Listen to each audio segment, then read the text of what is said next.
And good evening, ladies and gentlemen. Welcome back to Next Round Sports. Another exciting episode here with my partners in crime, Caleb Culver, Jeff Amos. How you doing tonight, gentlemen? Not too bad. We got a Doing birthday good. in the house too. That we do. It is Jeff's birthday here today. You Woo! getting old. Yes, On our I am. 20th birthday. Still younger 20th than episode. y'all. Still younger than y'all. So I'm good. Hey, Yep. we worked it out perfect on the 20th episode that it was your birthday. It was all hmm planned, You're preconceived welcome. ahead of time. But anyways, not anyways. We're happy it's Jeff's birthday. We're happy that we're getting to spend this time with him here on his birthday and do one of his favorite things, which is talking sports. And this hmm is the time of the year everybody's looking forward to. It's the NFL Yes. postseason. We're coming up hot and heavy to wild card weekend. We finally had all the teams decide. I don't remember how long it's been that the last game of the season decided so many playoff spots. It was really exciting getting to see a Yeah, lot of I these think games that's and see why what was adding going an on. extra week is good for the overall in the NFL. Um, to make it 18, I think made a bigger difference. Absolutely. It really did. I was actually invested in the majority of the games because Yeah. you didn't know who was getting in. We discussed that at nauseum last Yeah, episode of or who how was many even going to teams be the had a number chance to get freaking two in. seed in the AFC? We had to wait till Buffalo beat Miami. Same in the NFC. In the NFC, Yeah. we didn't know hmm if Dallas was going to, or if it was going to be Dallas or Philly, Yeah, which comes into good we'll call on talk the about this Giants again game. later, but yes, I called it 4 weeks hmm ago that this game looked like a trap game to me. Ooh, hmm Eagles losing 10-1 and losing 5 of their last 6, Oh my limping into gosh! the playoffs. That is just And how oh did they keep their coach out of all teams to keep a coach? Well, I mean, well. he I But was did we'll see get a into that. terrible. I did see a parallel of there was I can't remember what I saw this on social media, of course, but one of Philly's old coaches had taken his team into the playoffs, and then the next season had just a terrible fall apart season and got canned on his second year. I can't remember his name, I feel like but that's the guy who won the Super Bowl. The guy that went to not Peterson. No, this was like back in yeah, the Run that Peterson. by '70s. me again. Okay, I was thinking it was Back Peterson's. what I said. Yeah, what you Yeah. said, Porter. Yeah. So it was either in the '70s, I believe, late '70s, and the Eagles coach had taken over, had taken over a team, a really good team, and got them into the playoffs. And the next season, everything kind of floundered, and he got canned. And I should have written down his name. I should have sent it to you guys so I wouldn't just be a blabbering idiot right here. Uh, But say a lot of Knows things. it could be Don fucking But Shula.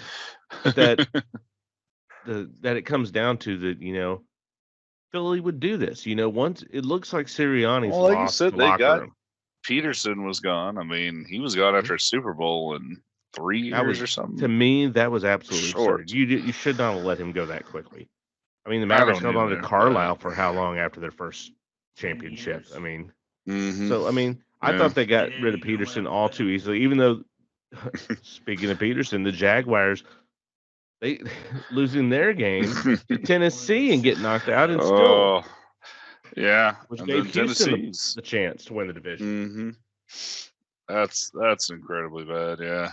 Trevor And also Lawrence. I too, don't know you if want to he talk is about the great savior that he was predicted to be.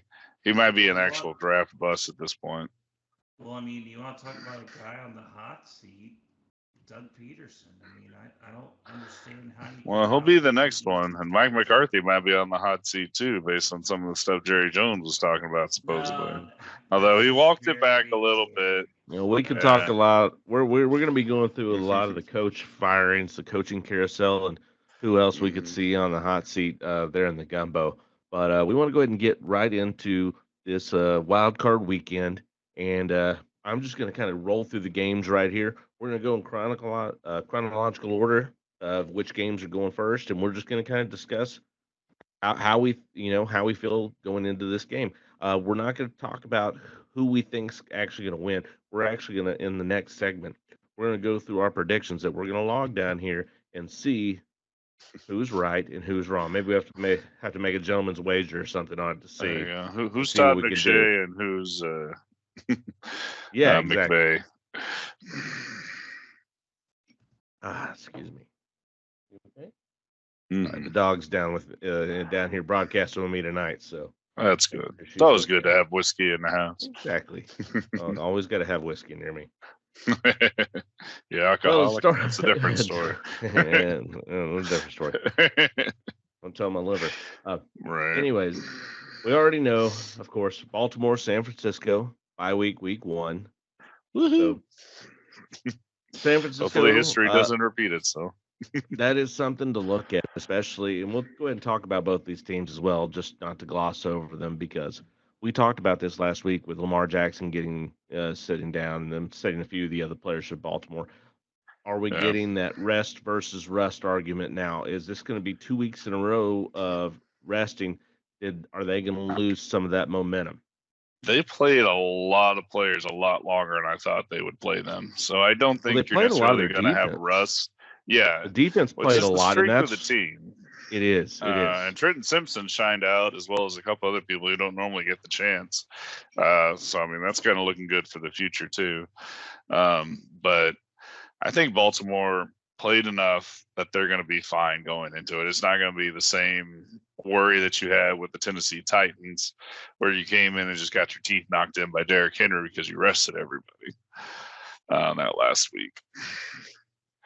Well, what's going to happen if one of the first games we're actually going to talk about, Buffalo-Pittsburgh, if Pittsburgh is able to upset Buffalo going in against Pittsburgh, which you've lost both games to this season? We have. Like I said, there's only two teams you lost in Baltimore. You lost in Pittsburgh. There's only two teams that worry me, but I'll wait to get to that prediction later. That come out of the playoffs, and Pittsburgh is one of them. Spoiler alert.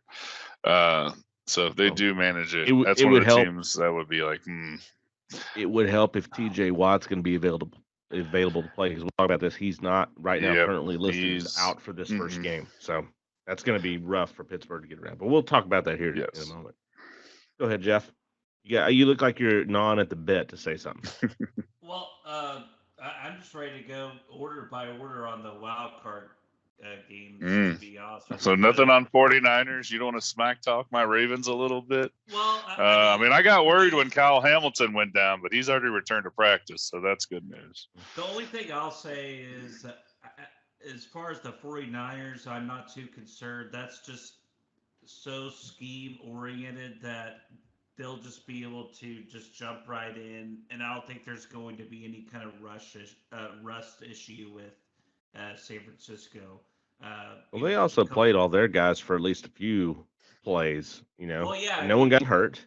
Yeah, I was about to say you saw Ayuk out there, you saw Debo out there for a little bit, and I think you saw some of their defensive personnel out there for a little bit as well. Yeah, I think Christian McCarthy might have been the only player that didn't play that game. Yeah, he didn't play, nor did Purdy, but honestly, Purdy's been too much of an injury problem when it comes down to your games. Same with McCarthy. Well, at times I don't think Darnold and Purdy McCaffrey. that much of a difference. McCaffrey, whatever his name is. God, get it right. What's wrong with you? You're calling him McCarthy. It's because you still got Mike McCarthy's name. I know. Bezel. You want to talk about him so badly about him getting, like him being on the hot seat. You can't get it out of your head. The Dark Empire takes over. All right. Well, Jeff, we will do what you want to do. For your birthday, we'll do what you want. And we'll go ahead and get into the very first game. It's going to be Saturday at 1 p.m., Buffalo and Pittsburgh. Now, Buffalo coming in the 2 seed, they had to win against Miami, which they did. The first game. Oh, my apologies. I that's Sunday. I missed what I said. Sunday, yes. I retract. Hey, we'll fix it. We'll do it live. We'll do it live. We'll do it live. Fuck it. Damn it, got my temper. No, anyways, Houston, Cleveland, 4:30. It's Saturday. That's the first game that's going on. We're going to be down in Houston right after they just hosted the national championship. Joe Flacco throwing for 3. He is the first Browns QB to throw for 300 yards in 4 straight games. That is a ridiculous stat for Cleveland. It is, and I even brought this up to my father-in-law over the weekend. I go, why didn't you guys bring Joe? Why didn't the Jets bring Joe Flacco back? I mean, come on. I mean, he's thrown 3 interceptions and like 2 touchdowns every game he's been in, but he's also thrown like 2 interceptions every game too. Yeah, I mean, it helps that Cleveland has the defense that they have. They've got a really, really good defense. They got great defensive And backs. their run game is still strong with Ford. I think people might be counting him out. Ford has played very, very well this year. I had him on one of my fantasy teams. He really stepped in and filled it. He's not going to be the same runner that Nick Chubb is. He's just not. No, he's not. But there's very few runners like Nick Chubb in the league. I mean, he's just a great player. And they were really lucky they were able to get my brain just walked away. What's his name? The other running back. Oh. Are you talking about Kareem Hunt? Kareem Hunt. Yep. Sorry, my brain just decided to sign him again. Bye. Yeah. Well, he was still sitting out there, and he'd already been in the system, so that they were lucky in that effect that he had not signed with another team. I mean, I know he's getting a little long in the tooth, but he actually was very serviceable for them. Coming in with Ford. I mean, he did what they needed him to do.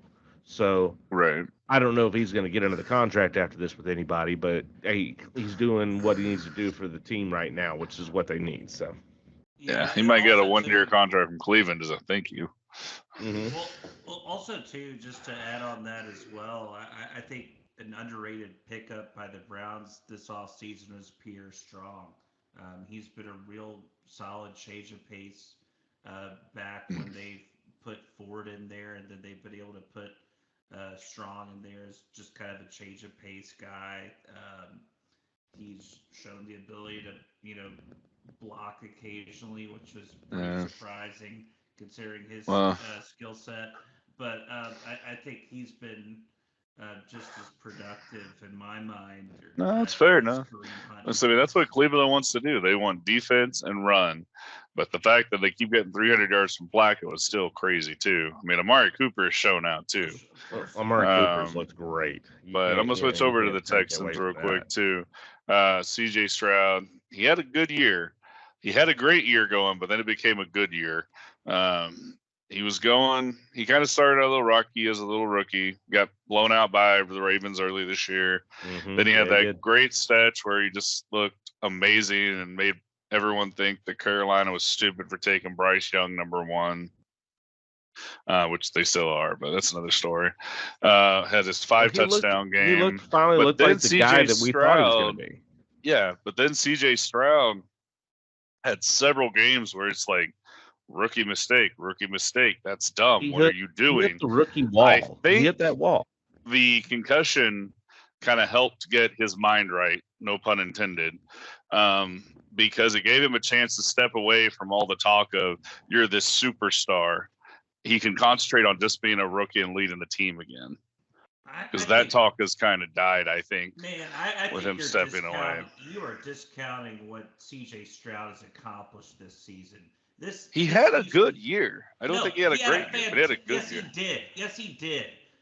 You tell me anyone out of 100 people who would have... Ben Roethlisberger had a better year than him as a rookie. Okay, well, he's in the Hall of Fame. So this is we were talking rookies here. Team. I can't say Dak Prescott. That's not a fair comparison. This is someone who had a fantastic year as a rookie. This is a Houston Texans team that should have been the worst team in the league once again, and then this guy takes them out of the dumpster and makes them a playoff team. Not only a playoff team, but a division-winning team. And then to sit here and say like, "Oh, by division winning, you're discounting the fact that the Jaguars and Miami basically gave them to the division. He's a freaking rookie, and everyone took a shit on him when he came out of college. They did because of his Wonderlic. Oh yes, they did. He had the lowest Wonderlic score in NFL history. Shit on this guy, and everyone wanted to. No, I said he was the best QB in that draft. I said he was the best QB coming in. Bryce Young was the best. No. Everyone thought Bryce Young was going to do this. You're wrong. I told you it was C.J. Stroud from the start. And then I told you it was C.J. the narrative now because they're going to say, the big wigs are. Your Todd McShays and shit are because they got it wrong. They fucked up the NFL script because they got it wrong. But I agree. Like C.J. Stroud is the best, and I thought he was the best coming out of this draft, even with that Wonderlic score. I was like, the tape still tells me he's the best QB there is coming out of college. But at the same time, I mean, you can't discount the games he had after his 5 touchdown games. He had like a 3 interception game twice, I believe. Cost them the game against. Sorry, I'm going blank. I'll have to come back to it. He cost them at least one game down the stretch. But you're also forgetting this Texas team has a good defense, and D'Amico Ryans is a defensive-minded guy. Now, I think having CJ Stroud have a great San Francisco start last year. Yeah, CJ Stroud having a good start, I think, pepped that defense up and gave them a reason to fight. So I think that's another reason they were good is because of CJ Stroud. But I mean, this running game was already in place. You had a couple other rookies on the wideout shine too, thanks to CJ Stroud. But once those guys went down, he was not the same player. Well, what I saw from CJ Stroud is he looked like a rookie early on. He was getting some help from Pierce until Pierce got injured. They were lucky they had Nico Collins, right? Well, I was about to bring up Nico Collins. Who knew who Nico Collins was before? I couldn't have told you this season. I didn't draft him in fantasy. No, he was Jeff making the only CJ Stroud. Well, that's what I'm giving credit to him. I mean, he made some people, he made Noah Brown, that came down there. Dalton Schultz, who went down there, looked good. I mean, the only person that he didn't make look good was Robert Woods. That's the only person, because he didn't do anything. But he was riding high. He was riding smooth. And really what I think it was is he got the concussion, and he didn't look as good at the end of the season because teams finally had some tape on him. They had some tape, and they were better prepared for him. And a lot of those teams here at the end were division rivals who were seeing him for the second time and were able to put a better game plan in place. So he needs to work on being prepared that teams are going to have tape on him now. They're able to study for him now, and he's got to be able to make those changes in game to help elevate his career. That's what happens at this point of every agree with you, quarterback. Porter. Like, he hit that rookie wall. Yes, he hit that rookie wall where they've got tape on you. They now know what you're doing because that's all these coaches are doing, are studying every tape from the whole season to see what these guys are, especially rookie quarterbacks. And if they're throwing for 5 touchdowns, you're watching the games that he's had all season to find something to back, because that's all the tape you have on him. It's not like you can go back 3 years and look for it. So, yes, I think he was looking good. I think the concussion did affect him, but I feel like it also was, hey, team's got tape on you, and he seemed to, especially at the end of the season, make some changes that looked like he was feeling more comfortable making some changes. But that's what happens at this point in every rookie quarterback, and going into their second year, hoping they don't have the sophomore slump, is can they make those changes when these teams that have tape on you and can now adjust to your tendencies and everything else. What are you going to do? I mean, that's what the great quarterbacks do, is they're able to make those changes when the defense is prepared for them. They're able to know their own tendencies to do something different on these great defenses. So right. Well, we'll see how that goes, especially here against Cleveland, which Cleveland is, to me, a great defense. Yeah. Well, a couple things also too. You're right, Chris. Cleveland is a fantastic defense. A couple things to keep in mind, though, is that since that Cardinals game, which they did somehow win before Thanksgiving, when Stroud threw 3 interceptions, he hasn't thrown a pick since. However, with that being said, prior to, this was, in my opinion, the result. This is why he got the concussion, is that he got sacked 13 times in 3 games. So he got destroyed in that Jacksonville game. He got destroyed in the Denver game, and then, as I'm sure you and Maggie watched, Chris, that Jets game too. He got obliterated. Well, Jets and Denver are good defenses, so they're going to come at you. Right, exactly. So my point is that the offensive line, I think it's really contingent upon them to play better as well, which they have the past couple weeks. However, against this Brown defense, that's going to be quite. You got Myles Garrett tearing through your offensive line like wet tissue paper. Yeah, And so what's also interesting about this too is that they CJ Stroud did not play this game, because this game was played on December 23rd or actually it was Christmas Eve itself. Yeah, Christmas Eve itself on that Sunday. Case Keenum started that game and the Browns Yes, he killed him. did. So that's going to be kind of interesting to see how the Browns adjust to that, or if they make any adjustments to it as well. Case Keenum just bouncing around all the place, back in Houston again, man. Give him credit, man. 15 years in the league or whatever it is now. Shit. Yeah, I still doing saw an old newspaper clipping of him just earlier today. Said best of the best. And it was him and Colt McCoy back in high school. Oh yeah, Oh yeah. of course. They were great college quarterbacks and great backup quarterbacks in the NFL. That they were. I mean, he almost took Mhm. Minnesota. He took Minnesota into the NFC Championship. Yes, he did. Yes, he Mhm. did. Never forget that. That was a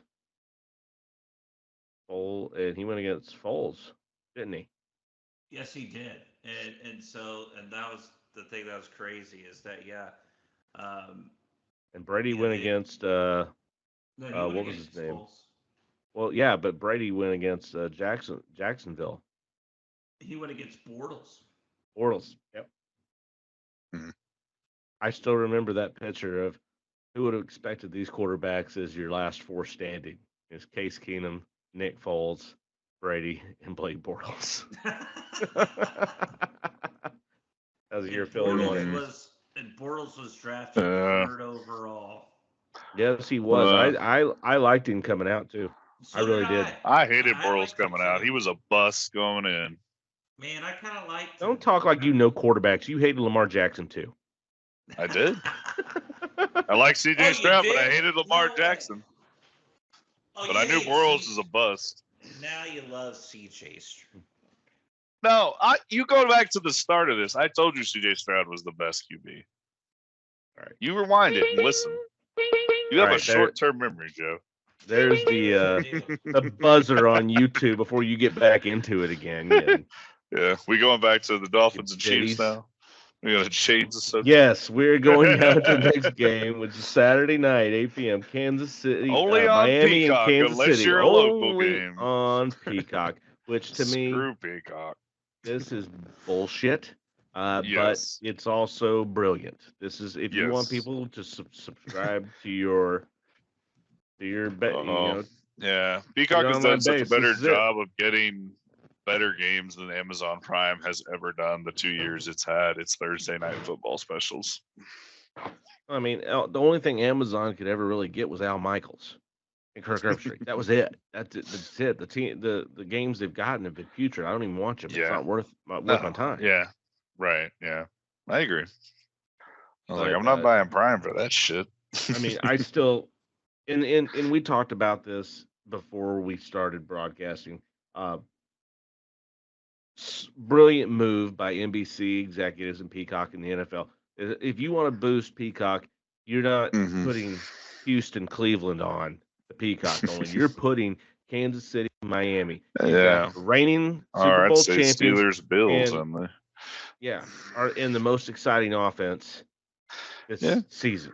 To have those two teams, this is a must-watch for all fans of the NFL. This is a must-watch, even for non-NFL fans. This is a game you want to see. This is one that makes you interested to watch, at least.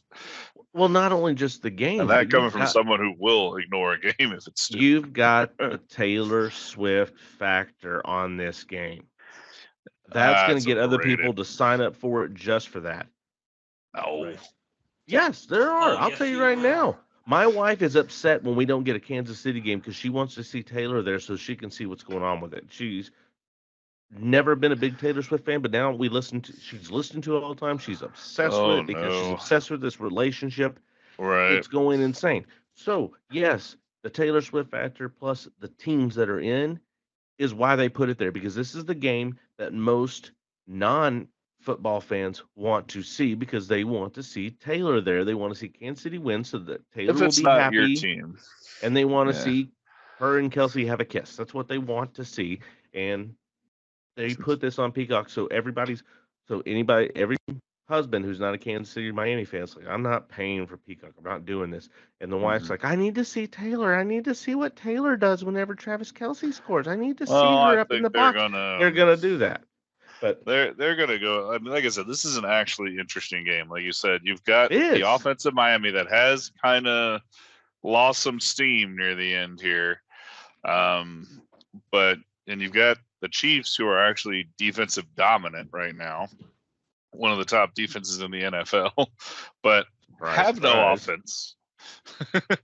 Well, they have Kelsey kinda gets double covered. running back. They have a good tight end, and then nothing. Well, tight end's Their getting double receivers covered and it's not terrible. showing like they thought he would. Well, he's also old. Well, yeah, he's also old in 37. football years. Yes, he's old in football years. You are correct. In football years, he's old. He's ancient. Yeah. Yeah. Kansas City's got to get some more receiver help this offseason What's going because to their touchdown window is still open. They just need someone to catch a damn ball. I still think they should have gone after DeAndre Hopkins. That would at least given them someone that can actually catch something more than a Colt. I'm not disagreeing with it, or Julio Jones even. I would have kicked the tires on Julio. You could have got him for veteran minimum. And Yeah. you could have at least got something with that. And he's been relatively healthy this year for the Titans. Well, he played for he's in Philly now. Oh, excuse me. That's right. Yeah, he signed to Philly. Yeah. You can't replace Tyreek Hill with the slapdick. That's the lesson here. Well, on top of all that, they didn't have anybody else but Tyreek Hill, and then they found, they brought in, what's his nuts? Tony and Rice and Valdez everybody. Rice did a decent job this year. Rice wasn't. Yeah, Rice has been the only decent receiver they have. But like their number one receiver last year was Juju. And they let him walk away to the Patriots. And he, like, even then, he's better than everybody else you have on the roster now. And he did nothing with New England. Nothing. Yes. Mm-hmm. I mean, he had Mac Jones. Of course he did nothing because Mac Jones is Mac terrible. Jones or Zappy, excuse me. He had Zappy or Mac Jones, depending on who Belichick decided to bench that Zappy day. has a limp noodle for an arm, and Mac Jones just, didn't know what the hell he was doing out there. I think he got knocked sideways, deer in headlights completely. Or smoking too many cigars, one of the two.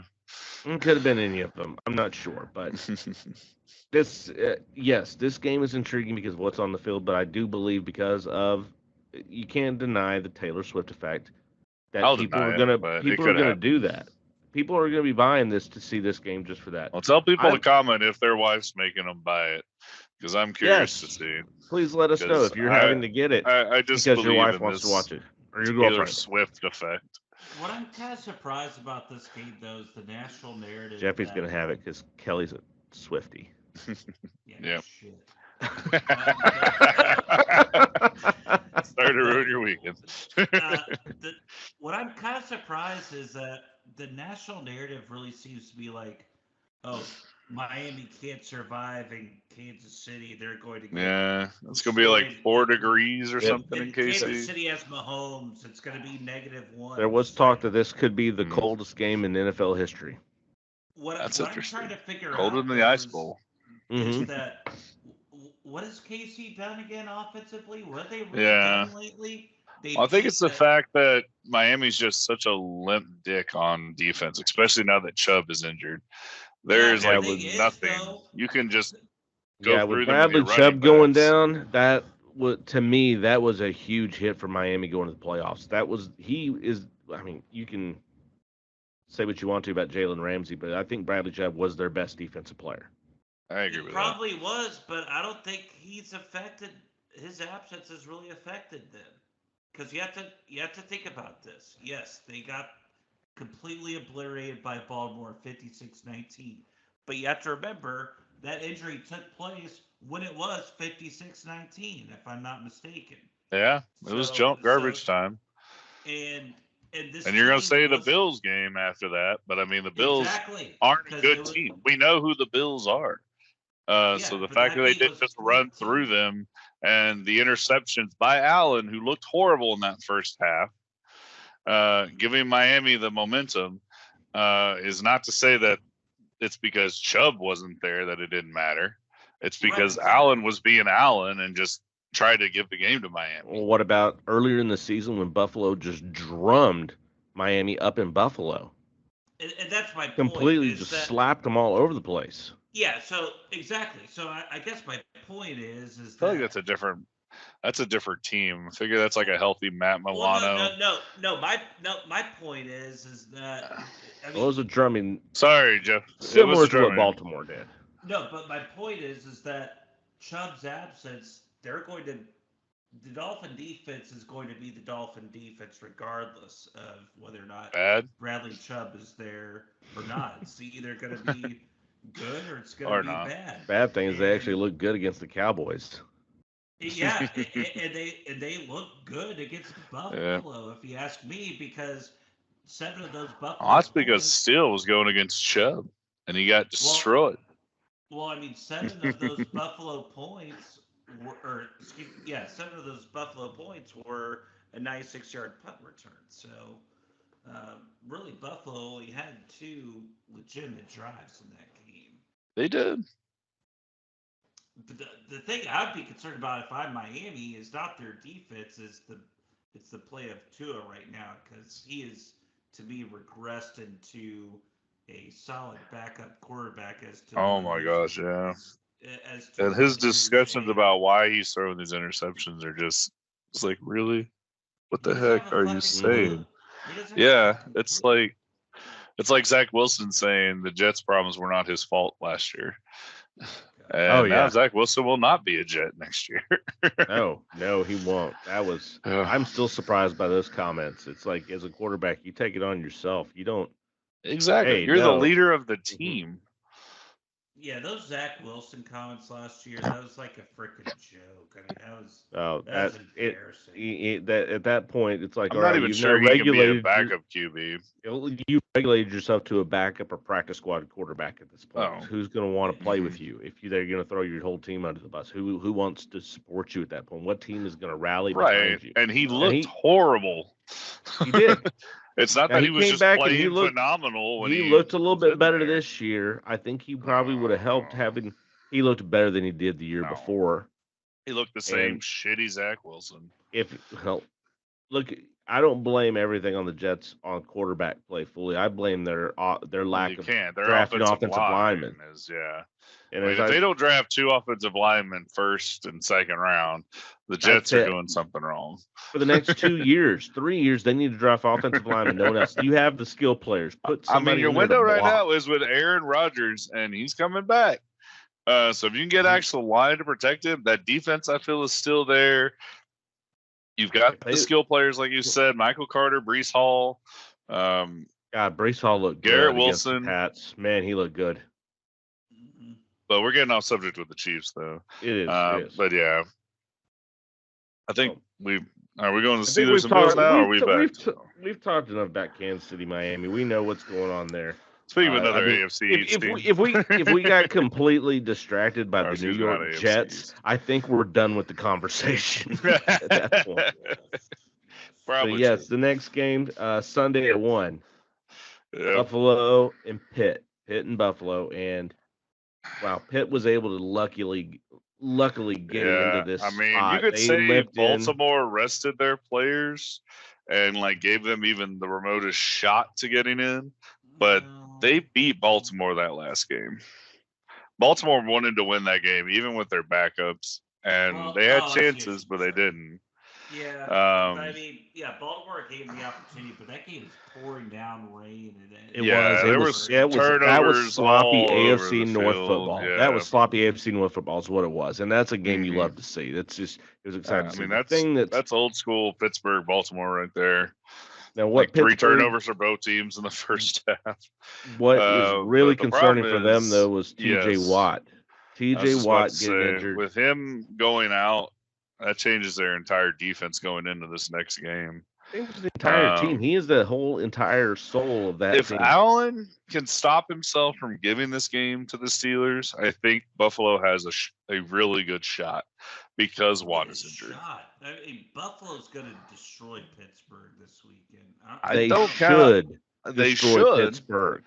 But I mean, Baltimore should have beat them at least once this year, and they beat us There's twice. No reason Buffalo, the way they've played this year, should be sitting as the number 2 seed. There's Oh absolutely yeah. no I'm reason not they even should sure be they there. should be in the playoffs. Playoffs. Yeah, they should be having a Colts absurd. moment. It's absurd that they are sitting at the 2nd seed. The way that they have played this year, the way Josh Allen has played this year, when they came out from the get-go as the anointed time. It's Buffalo's time. Josh Allen's going to win MVP. This is going to be the best season they've ever had. And then after Aaron Rodgers goes down in the 3rd play, they still lost to the Jets the very first game. Like that Yep. showed you right there what season Buffalo was going to have. There's no And they reason they were should be here in the 4 2nd and seed. 5 at And one I point, will- I think. Yes, they shouldn't even be in the playoffs. But you know what they And they are? won the They're rest of their 2nd games. seed. They played Yeah. angry, and I said I'm glad they're playing angry because Josh Allen. I Was mean, a I'm always fantasy glad to quarterback have that the won me a Bills Mafia championship. in the playoffs because they're fucking nuts and I Oh, love them. They're fucking amazing. I love them. I would go drink with them Yeah. anytime. But Yeah, no joke. when it comes down to it, if TJ Watt was in this game, I would say Buffalo, watch out. You're going to be in trouble. But without TJ Watt there, it's now, is Josh Allen going to win the game or is he going to lose the game for you? And that's what Buffalo fans have to be worried about because Yeah. hate on him all you want. Mason Rudolph has not played terrible since he started. And Najee Harris has got a couple 100-yard games under his belt these last 2 games. He woke back up. It was finally getting rid of Mitch Trubisky, which if he is on an NFL roster next year, something is wrong with this league because he is fucking putrid. And the Dallas He Cowboys needs to go signed. play for NFL Europe. He needs to go to the Canadian Football League. He needs to go to Arena Football. He does not deserve to be an NFL No, player. he should not be on He a is roster. terrible. He never should have been drafted 2nd overall. Wow. Chicago is terrible for drafting him, and he never should have been in the NFL. We can get into Chicago poor drafting all day and all night. Okay, that's a full day. Yeah, that's a whole nother tear. Mitch Trubisky should not play at all. I mean, like you said, this is dependent on how Allen plays. I mean, this guy has led the league in turnovers since he got there, since he's gotten in the NFL. But he also has the number 2 in touchdown behind Mahomes. So I mean, well, it's because he's big as Roethlisberger. I mean, if he gets running, you can't take him down. and Just he like when runs Ben now. would run, he's as big as Roethlisberger was. I agree, but Roethlisberger was at least more accurate and not turnover prone as much as a lot more Allen accurate. was.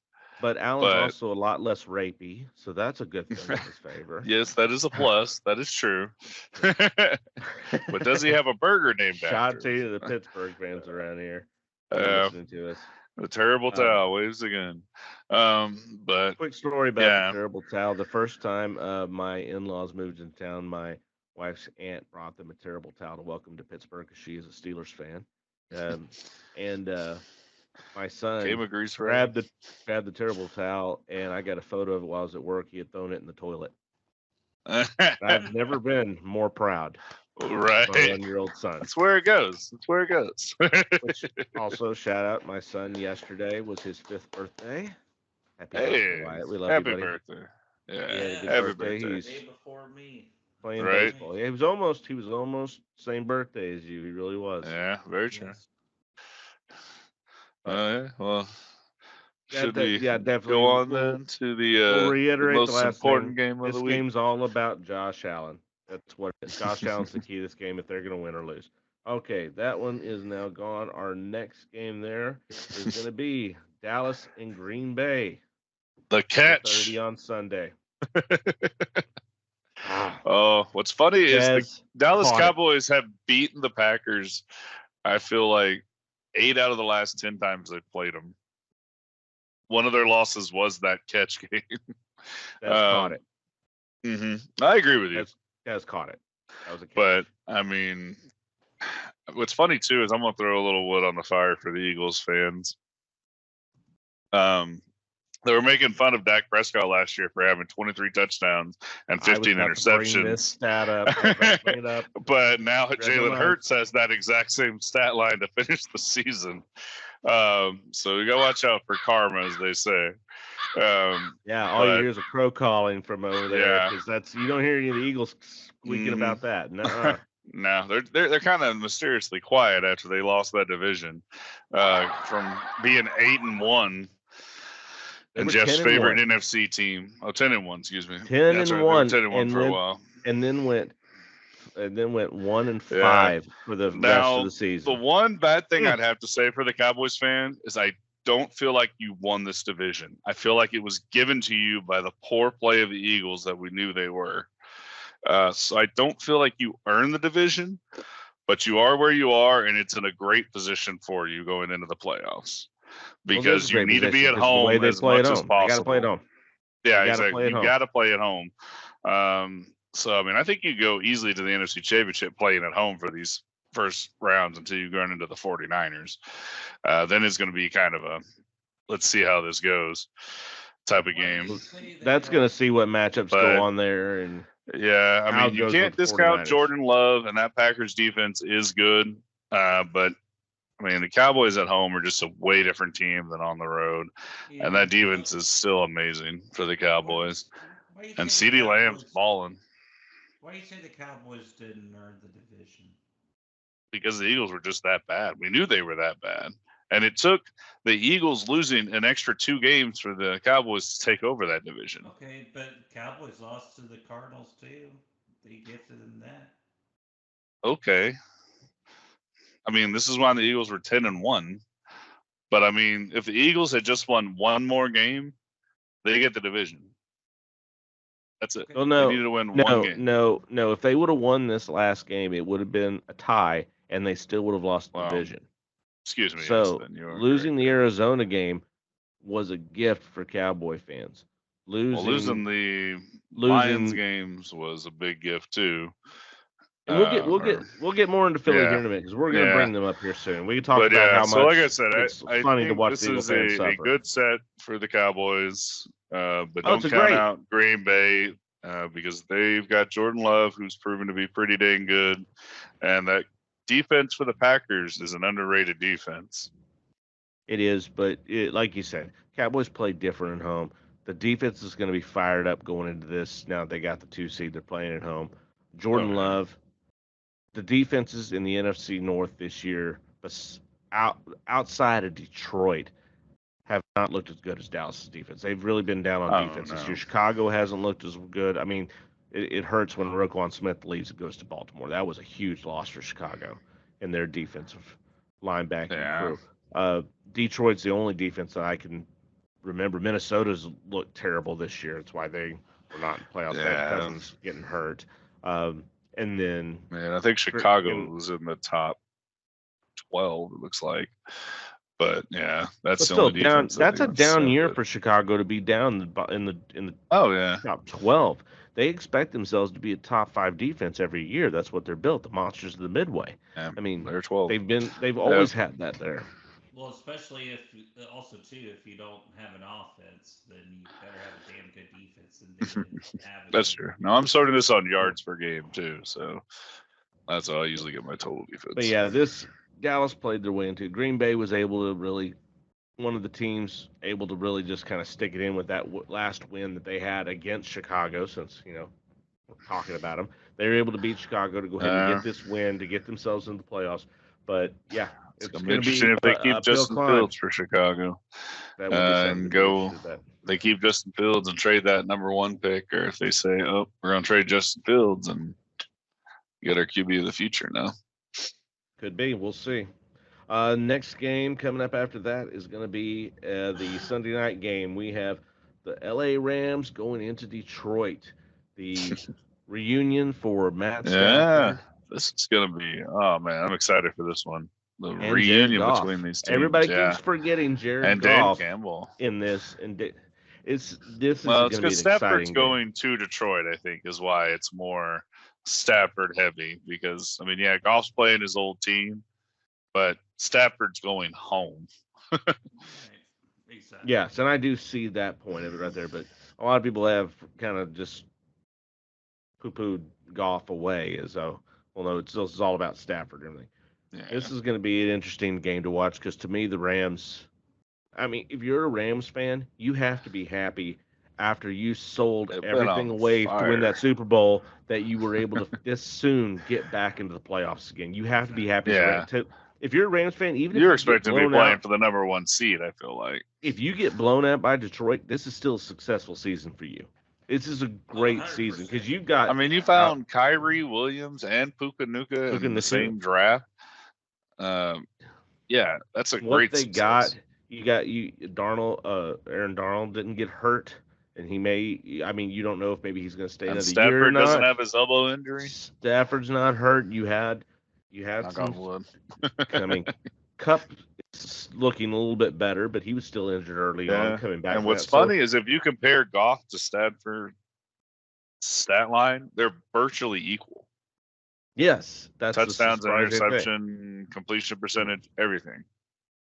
Yep, it's just changed the scenery that So, both teams needed. Yeah, I mean, props to Goff for kind of looking like he was going to become a backup for the LA Rams, and then turning around for Detroit. He truly has, and he took his bruises the first couple of years there in Detroit, but Dan Campbell has turned that team around, and really,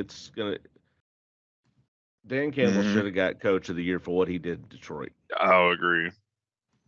Well, have they given out that yet? I don't think they've given that one out yet. So he should give it out. Have they? I haven't. I don't know if they've given that. They haven't given it out. He should be the one to get it because of the epic turnaround that he did for Detroit. Because every other coach first division title since 1993, secured 2 weeks before the end of the season. Yes. You said coming from that 0-16 team that he was a player on for the Lions, to now coaching them to that division title. Yeah, I mean, the story's too good. He's got to be the coach of the year. He should be. I can't think of anybody else who's up there. Turned around a franchise with such low expectations. Right. Oh, yeah. Also, too, what's really all Detroit had going for it was the Beverly Hills Cop. Yeah, really. What's impressed me, too, is that just all the... Especially with the Pistons losing streak. Sorry. Go ahead, Jeff. Yeah.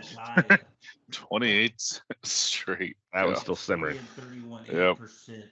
But no, what's impressed me is obviously, too, you want to talk about Amon-Ra St. Brown, but Sam Laporta, the rookie out of Iowa, is having fantastic. Good point. And Jamar Gibbs, too. Well, also, too, everyone wants to talk about Jahmyr Gibbs, and yes, right. Montgomery. So, yes, Montgomery, too. Yeah. Absolutely. Took the words out of my mouth. Absolutely, Jeff. Absolutely. His career. Because everyone wants to talk about Jahmyr Gibbs, the rookie, and his pass catching ability, and rightfully so. But still, no one talks about how much of an impact David Montgomery has had on this team. Amon St. Brown still balling out his second year. Yeah, so I was saying that earlier. So I think, to me, just you have to really. I think people focus a little too much on Dan Campbell at times. Oh yeah. I mean, he's done. Don't get me wrong, he's done a hell of a job, but also to give credit to these players. Well, the players do get the credit, but what Campbell has done is he's changed the entire mentality of this franchise. Yeah, the culture change is what Detroit needed going into why this. I say he needs Coach of the Year for changing this culture from being a team that Detroit fans, I mean, they're not going to the game. They didn't care to go, to now tickets are ungodly expensive. Like the Detroit season ticket holders are upset because their ticket prices next year because of what which is a good thing, but it's also even the nosebleeds right now are like $400 for this game. It's going to be a game to see, especially, and a lot of that is Detroit because it's playoff games since I think 1993, even hosting the game since 93, and you have Stafford coming back. I mean, it's a perfect storm for the Detroit ownership to make money. All right, so now our final game Monday night. Boo.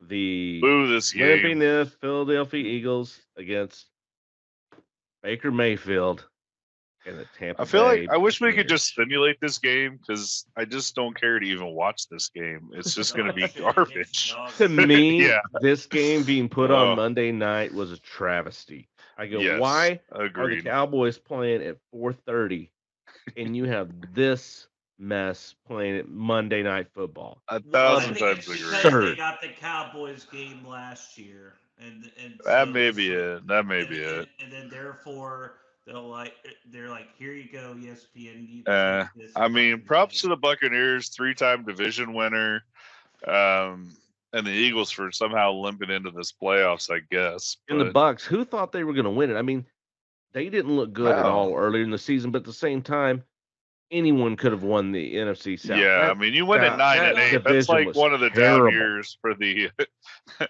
I feel NFC bad for. East.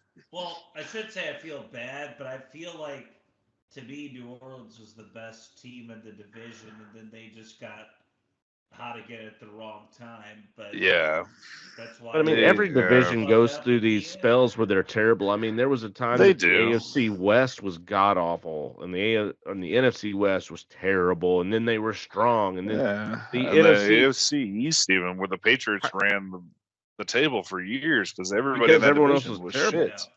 And then how Yeah, long? It wasn't that long ago that the NFC East was just the absolute worst division, and then turned around, and 2 seasons later was the best division, with every team almost getting to give the or take. playoffs. I mean, Yep. there's these cycles that go through with the free agency and Oh everything else yeah. that Oh, for happens with that. sure. But at that time, hey, win your division. You win your division. It doesn't matter if you have a worse record. You win your division, get that 4 seed, host a playoff game, because then, Yeah. hey, you're at home. You're at home. I mean, it happened. Uh, Seattle, New Orleans, with the run from beast Yeah. mode when they came in at 7-9 and won their division and were able to knock off New Orleans in that Well, the first wild question card too, I round. feel like this one is: if the Eagles lose this game, do they lose their head coach this offseason? Absolutely. Any If they comments, if Jeff? they if they lose this Uh, game, Sirianni will get fired. Nothing will make me happier than that because Philadelphia has shown that they'll do this. They did to Doug Peterson not too long ago. He had one bad season after he brought them their first ever Super Bowl and they canned him. Mm-hmm. And yeah, did he look bad here at the end in Jacksonville? But Jacksonville's shown progress up till about halfway through this season. They're going to fire Yeah. him because he's lost the locker room. Jalen Hurts has lost the locker room. That's the thing to me is the Mm-hmm. quarterback has lost the locker room. AJ Brown was out there I'm trying to curious if fight everybody AJ every Brown. single game. Yeah. Well, he's injured now, so I'm curious to see if he's Mhm. even going to play once that injury report kind of comes out, because I don't think he's practicing yet either. And maybe he's sitting out. Maybe he's had enough of it. He's It's just like possible. I'm hurt. I can't play because he's had enough. I mean, there's I mean, all it's these possibilities possible. here. This Philly is showing their true colors. Like we've said from the beginning of the year, this Philly team is not the same team from last year. There was something off about them, and it's finally Yeah. showing their colors. Even at 10-1, we were all saying the same thing. Yes, they're 10-1, but they don't look like they did last year. They don't. They don't. And They now they didn't, I proved should it say. by losing 5 of their Oh last yeah. 6 games and losing the division. Yeah, by coughing this division up after having a 10-1 record, that's just No, it's atrocious. absurd. It's It's absurd. one of the And biggest collapses in NFL history, as far as I'm concerned. and that's why Philly's ownership will get rid of him because if they don't, then they're going to get tarred and feathered by the Philly fans because they're going to riot and rip the whole house, rip the I mean, whole they're gonna stadium down. they throw batteries at Santa and rocks and snowballs at They opposing set stuff players. on So fire when they won the Super Bowl. I know that was their own town. They're animals. They're They all are, of them. that is, Animals. yeah, that fan base is not one you want to get on No, the wrong side of. they never should have got that Super Bowl. They don't deserve to win anything. They don't. That I can fan agree base with that. does not deserve to win at all. I can agree with that. there's no way in hell they fire Sirianni after Okay, this. we'll see. Yeah. Because you have to look at it's not the same scenario as Peterson because Peterson won the Super Bowl, but the next year after that went 9-7, went 1-1 the playoffs. 9-7, lost the wild card game, and then the next year went 4-11-1. Sirianni, he went to the Super Bowl just last year. Yes, there's been a ton of dysfunction in the locker room, and has it been caused by him potentially? Yes, but as in terms of him getting fired, I would just think that'd be pretty crazy at this point. I I'd think the expect only it. I expect it out of the Philly ownership. I expect them to knee-jerk reaction and now do it. now if this happens next year, if something like this happens next year, then yes, he's probably fired. But I don't see him getting fired now. Now, I So was you think he saying, just gets on the hot seat well, then, Jeff? and what we were just saying though is if they get blown out by Tampa Bay, I'm not saying they Oh, lose on a last-second field goal that they're gonna fire him. I'm oh, saying if they but get blown out and embarrassed and they're beaten 35-10 and just look his awful the whole his game, Like the Giants game. yeah. yeah, So I guess my which I response would called be, 4 weeks ago. I called it. I called it. Boo that man, but you did call and I would say that his ass is on fire. But it's not. He's not fired. All right. Well, we shall it. see, especially after this game goes Yeah. on Monday, and I check it on my phone because I'm not watching that game because it's not Yeah. worth my time. Agreed. All right. Well, we've gone through every game coming up here into Wild Card Weekend. We're gonna wrap up, take a quick break right here, and we'll be back here in just a few moments.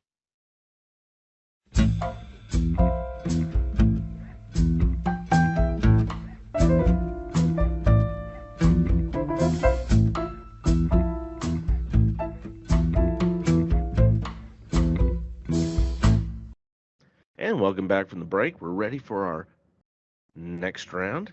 Cheers, as always. And here in the next round, I need to take a sip. I was a Tasty. little parched. A little parched. As we said before, we're now into our predictions of how we believe this round of the NFL playoffs is going to go. And I'm going to record it here so that we can ridicule each other mercilessly next week as we then make our next chance of predictions. We'll do this with everything playoff related going forward here. We'll also be doing our own March Madness bracket when that comes out as well, and see how we all do against each other. And we'll actually set up one for the whole show online. And if any of our listeners out there want to join in on with us, come join us. See if you can beat us and beat our knowledge in college basketball.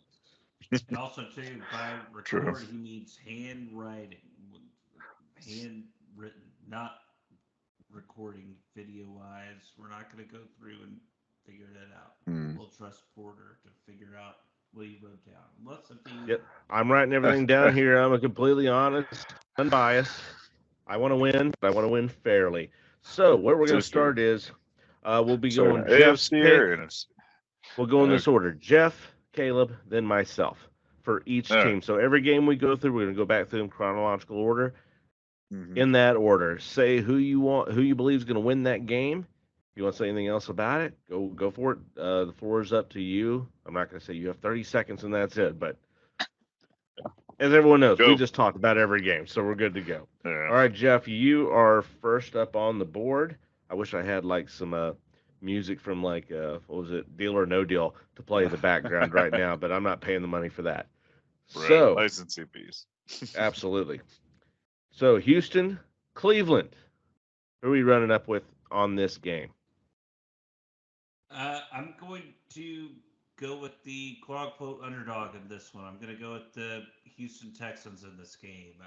I feel that the Browns haven't really been tested a lot lately, and the times that they have been, it's been an extremely close ball game, and I feel at some point they're going to lose a coin flip game at some point. I feel that D'Amico Ryan's on a defensive level will be able to construct something that he didn't do in that Christmas Eve game when Case Keenum was starting. So I really like Houston in that game actually. All right, Caleb, All right. you're up. I'm going the opposite direction. I'm going Browns. I'm going to trust January Joe when he's hot. Just ask Denver how they feel about it. I mean, 300 yards a game, that defense, like you said, I mean, they've won a lot of close games. They've won comeback games, but they've won. I'm not doubting the great Joe Flacco. All right. I am going to agree with Caleb. Cleveland is going to win this game. Joe Flacco is not going to throw for 300 yards. He may give up an interception, but he's not going to give this game away. Myles Garrett is going to be tearing through this offensive line like wet tissue paper. You got Denzel Ward and the great secondaries there in Cleveland. I think they're going to show CJ Stroud, welcome to the league, rookie, welcome to the playoffs. And I think that they're going to beat them. I don't believe this will be a blowout by any means, but I don't believe it'll be just a field goal kick at the end of the game. And Cleveland is one of the teams that worries me if I'm the Ravens coming out of this. Yep. Cleveland, I think, is a dark horse to worry about sitting there in the 5 seed. I think that's a team really needs to be worried about. I think a lot of the AFC teams left in the playoffs are going to be happy if Houston does beat Cleveland, but I don't see that coming. Cleveland's been playing angry, and they've been playing angry with a fired up Joe Flacco. I mean, who'd have thought? Yeah, he was on the couch. He was.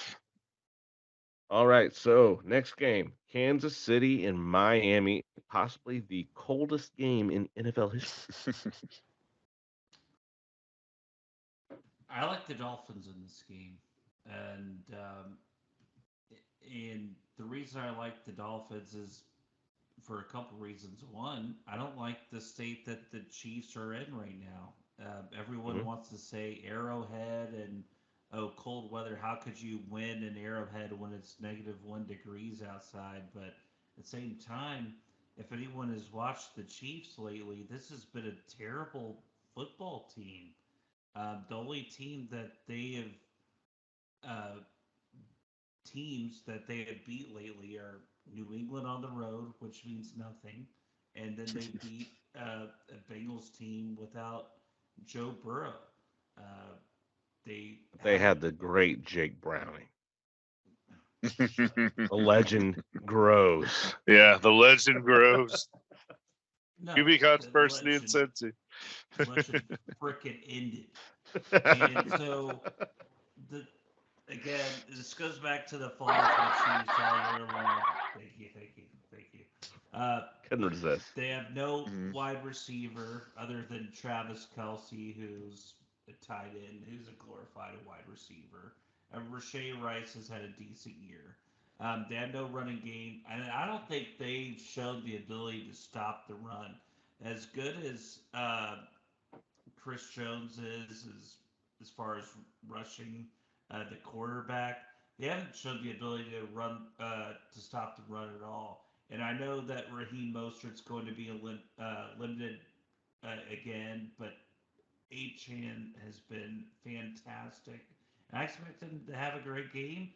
And also, too, I expect Tyreek Hill to burn them on a play or two. And I think that's going to be the difference in this game. I like Miami. Fair enough. Again, I'm going to go against you, Jeff. Not because, like you said, I think the cold weather is going to be this dominant thing, or the Chiefs are so dominant, they're going to win. Like I said, the Chiefs have not been a good team, but neither is Miami. But that Chiefs defense has been pretty dang good. They're number 2 in yards per game given up, and they've only allowed 17.3 points per game. So I just feel like that Chiefs defense is eventually what's going to win this game for them. Because I feel like they're going to put up enough juju to get a playoff win out of this. Is that a little slight to them losing Juju, the receiver? No, I hate Juju. No, Juju's bad. He's bad. So him and Claypool are both horrible receivers, in my opinion. I think he's better than Claypool. Claypool was at least a first-round draft pick. Yeah, that's true, I guess. But yeah, like I said, I don't think this is going to be necessarily a high-scoring game either.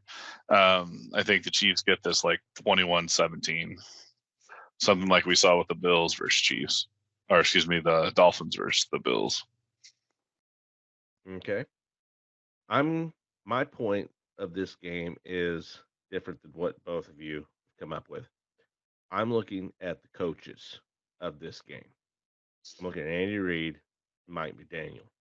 And I've had a lot of questions in what Mike McDaniel has been doing here this second half of the season. He came out and everybody was like, "Yo, he's the newest thing. He's first year coach and his offense is going crazy and no one's who can stop Miami. They're the best team in the league."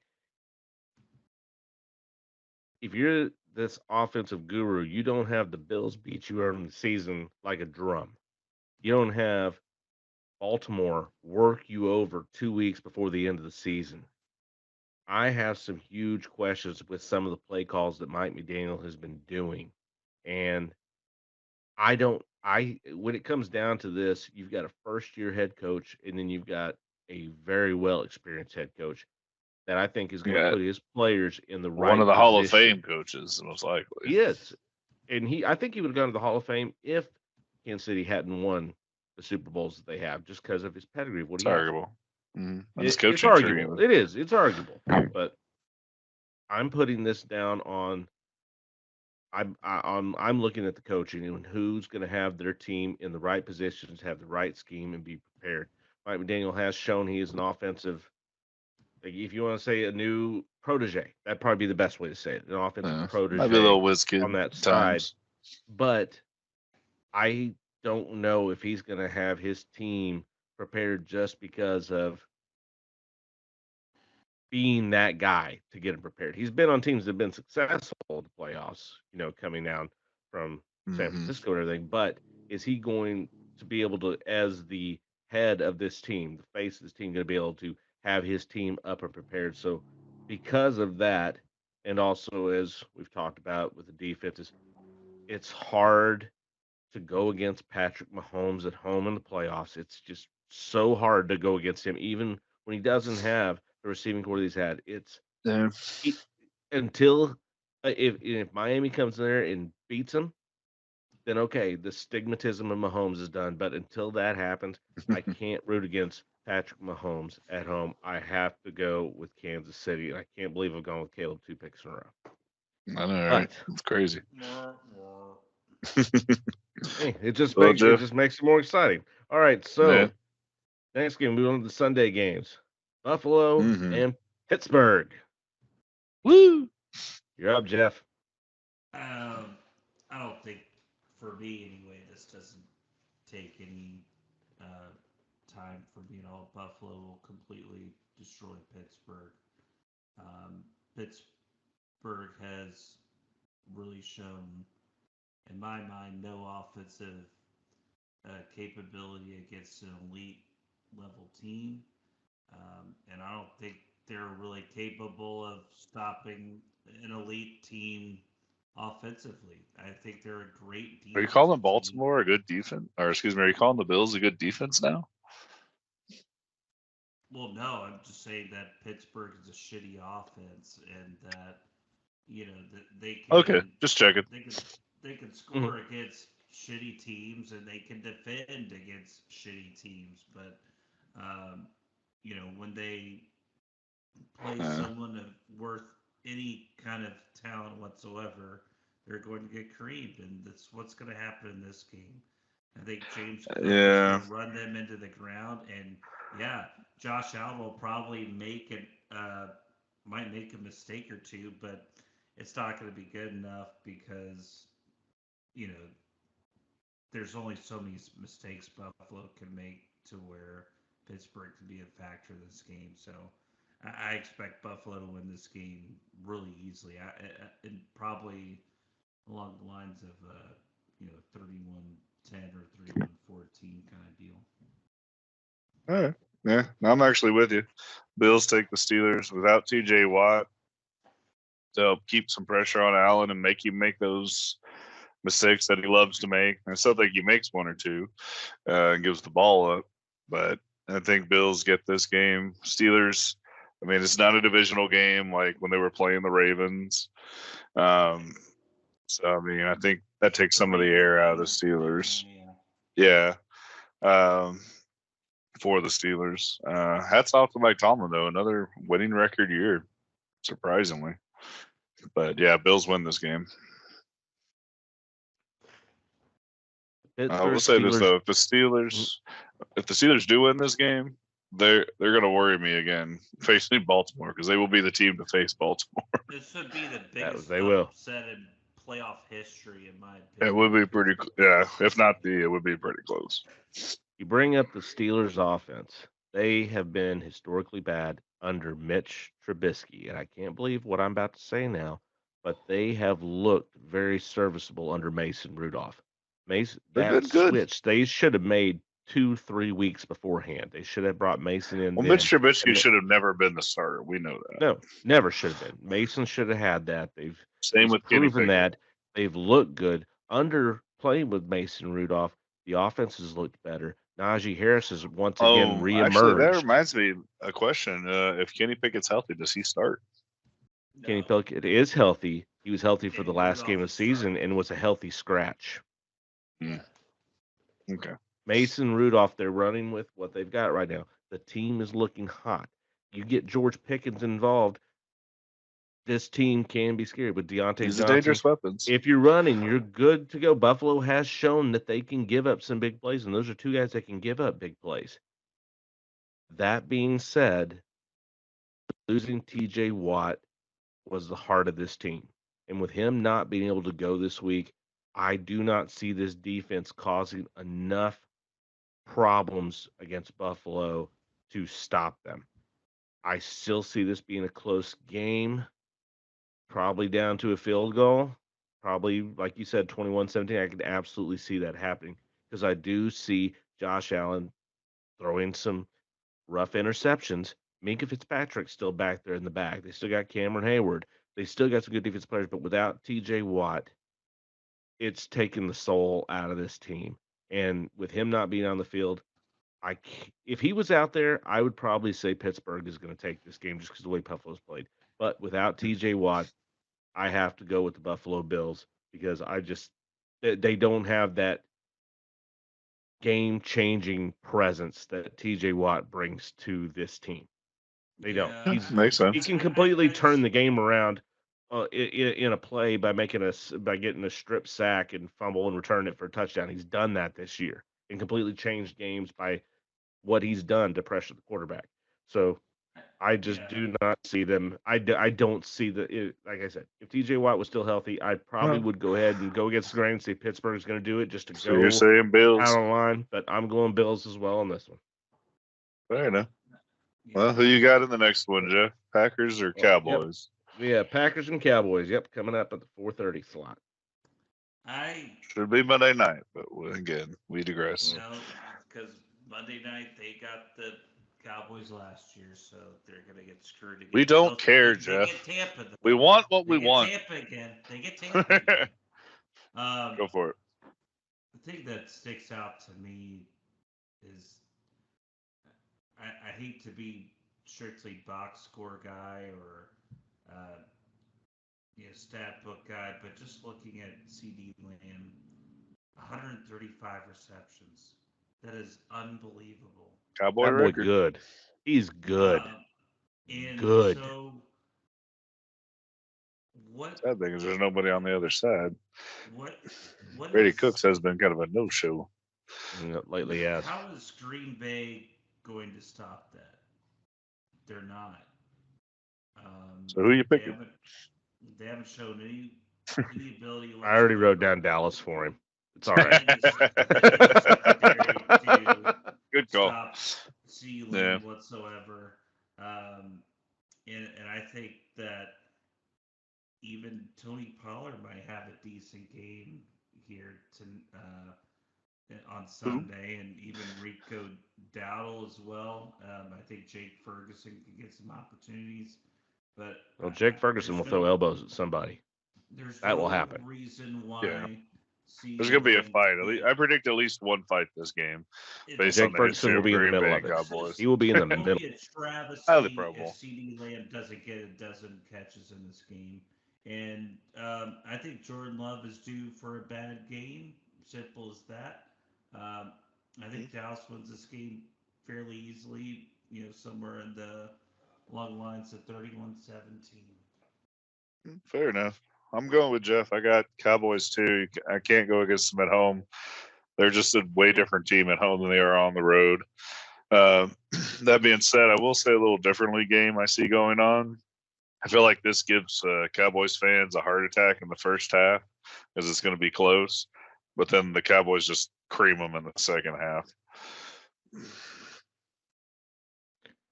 That's all. I am also, everybody already knows I'm going with the Cowboys. I've got to pick them. That's just what it is. I agree. I think it could be close, like in the Commanders game this last week, where it seemed closer in the first quarter, and then finally the Cowboys went in and handled business and took care of it. Business as usual. CeeDee Lamb's going to have an amazing game. They're not going to be able to stop him. No one has been able to stop him this year. Nope. They're just trying. Everybody's just trying to shut down everyone else and let CD do what he's going to do, but he's still destroying everyone. That's just what he's doing. Pollard may show up. We'll see. Green Bay's run defense has not been stellar this year. They're not one of the top rushing defenses. So he has an opportunity to actually put his stamp on this and actually kind of get a remake from getting injured in that San Francisco game last year. But yeah, Dallas wins this one easy. This won't be close. And it'll be close early, but it's going to get out of hand quick because this defense, Dan Quinn's defense, is going to get some interceptions. They're going to harass Jordan Love. Micah Parsons is going to just terrorize him all game long. They're going to force turnovers, and once they get those turnovers, they're going to convert them into points. Whether it's Brian Anger kicking field goals everywhere, which I completely he missed two in the last. I completely cursed everyone on that NFL broadcast staff because they jinxed him.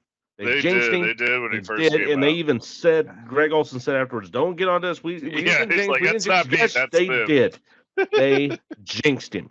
They jinxed him. He missed and that's both what happened. of them. But he was able to get that last one there at the end. Get that 50-yarder, so he's back online again. He's good. But they're going to turn these turnovers into points, and then once they get the lead, they're going to do what the Cowboys have done all season long, pin their ears back and just blitz the hell out of Jordan Love to where he doesn't know which way they're coming from. So Cowboys are going to win this one easy. Next game coming up, Detroit and LA Rams, Sunday night. This is going to be a very, very close game and a very interesting game to watch. And I like the Rams in this game. I think just based on skill positions alone, I mean, if you ask yourself, who would you rather have as a quarterback, Stafford or Jared Goff? Would you rather have Puka Nacua and Cooper Kupp or Amon-Ra St. Brown or Sam Laporta? I would take Puka Nacua and Cooper Kupp in that category. And I think their defense is better too. This is a defensive line in particular for Detroit that's really struggled a lot. And they've been able to survive in the NFC North because they've frankly not been a very good division. And the NFC overall as a whole has been fairly weak. Right, and I think Stafford. This is a game that's NFC South is the main reason. This is a game to me where Stafford could throw 400 yards and 3 touchdowns and remind the NFL that he still has it. I like the Rams in this game, probably by about 7 or 10 points in this game. Fair enough. I'm right there with you. Like I said, I hate to go against Dan Campbell, the Lions, and the turnaround they've had, but I feel the Rams, they're hot coming into this. The Lions haven't necessarily had anything to play for the last couple of weeks. I do like the Lions' defense, but I feel like this is just going to be an explosion of points on both sides. You got Kyrie Williams probably scoring 2 touchdowns. Stafford, like you said, probably going for 300, another 2.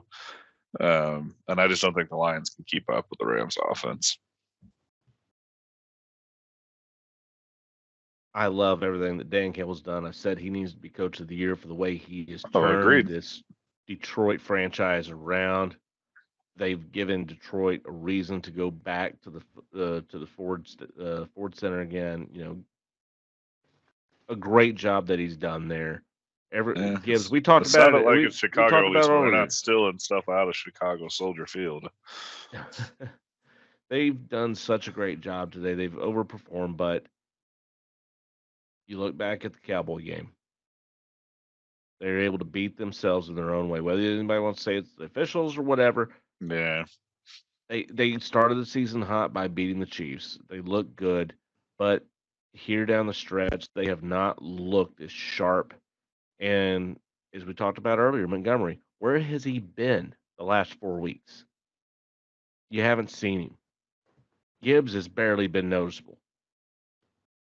The Rams have the talent. They're the hitting on all experience. cylinders. They have the experience, and you got Aaron Darnold there on the defensive end, and that defense has looked really good there. So I'm also going with the first upset that I'm picking. Actually, second is Cleveland. I got Cleveland beating Houston, but the L.A. Rams over Detroit, just because I think Detroit's had a great season. They have nothing to hang their head about, even losing. I think it's Right. going to come down to 3 to 7 points. It's going to be extremely close. And if Detroit does win this game, it's going to be Goff putting them in position, if that's the way that they have the ball at the end of the game, putting them in position for a winning field goal. It could be less than 3. It could be a 1-point game of a last-minute field goal, but I could see that happening just because of Dan Campbell's defense in Detroit is good, although they haven't gone up against this kind of firepower, and it's going to be hard because they're going to be out there a lot, and you're expecting your offense to stay out there to keep your defense, give your defense as much rest as possible, because Detroit's defense is going to need rest to be able to get running with Cooper Kupp and Puka Nacua the whole game, and Williams, just the way that he's able to get yards after contact has been amazing this year. It truly has. And you're going to need your defense to get as much rest as possible. That means you're going to need Montgomery. You're going to need Gibbs to keep the clock running, keep running. You're going to need to extend drives. They can't be, if they're getting 3 and outs, 2 or 3 in a row, that defense is going to get gassed quickly, and that's where the Rams can really take advantage. So I do believe it's going to be a close game, but I am picking the Rams to win this game. Well, that's all the games. No, I'm just kidding. It is. All right. So now for the Snooze Fest game of the week. Jeff, take it away.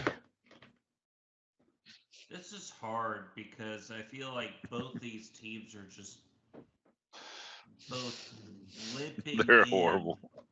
Yeah. The playoffs, and I was looking at the over/under. It's 43.5. I'm a little surprised it's that high. I think what I'm going to have to do is take Tampa in this game. Not because I think they're especially good, it's just at least Tampa has shown the ability to win. You know, they have looked like dog shit the past 2 games, but with that being said, they have won the last 5 out of their last 6. Right. So they won. I will go with the team that has won as opposed to the team that has lost 5 out of their last 6. And Tampa's at home. That's all I have to say about this. Tampa wins. That's all the analysis. Fair enough. You know, I don't honestly have a dog in this race by any means, but I feel like the Eagles are going to win this. I just don't have faith in the Buccaneers, but I have no faith in the Eagles either. So, to be a little different from Jeff and go against Jeff, I'm just going to pick the Eagles. I'm looking at quarterback play in this game. And yes, that's something to say when you say Jalen Hurts, who was at the time MVP Mayfield candidate against Baker Mayfield. But I'm not looking just at their play. I'm looking at who still has their team. Baker has his team. Well, whatever you might want to say about Baker Mayfield, he's had the team everywhere like he's went. Yeah, people like he's a likable guy. He's a likable guy, and he goes out there and he plays his butt off, and he's passionate about it. And he's got the locker room. Jalen Hurts doesn't. For some reason, We're still trying to find out why he lost the locker room. They're the things. And as you brought up the stat earlier, and I wanted to Could it bring be up they as well, drafted all those Georgia players? could be. It could be.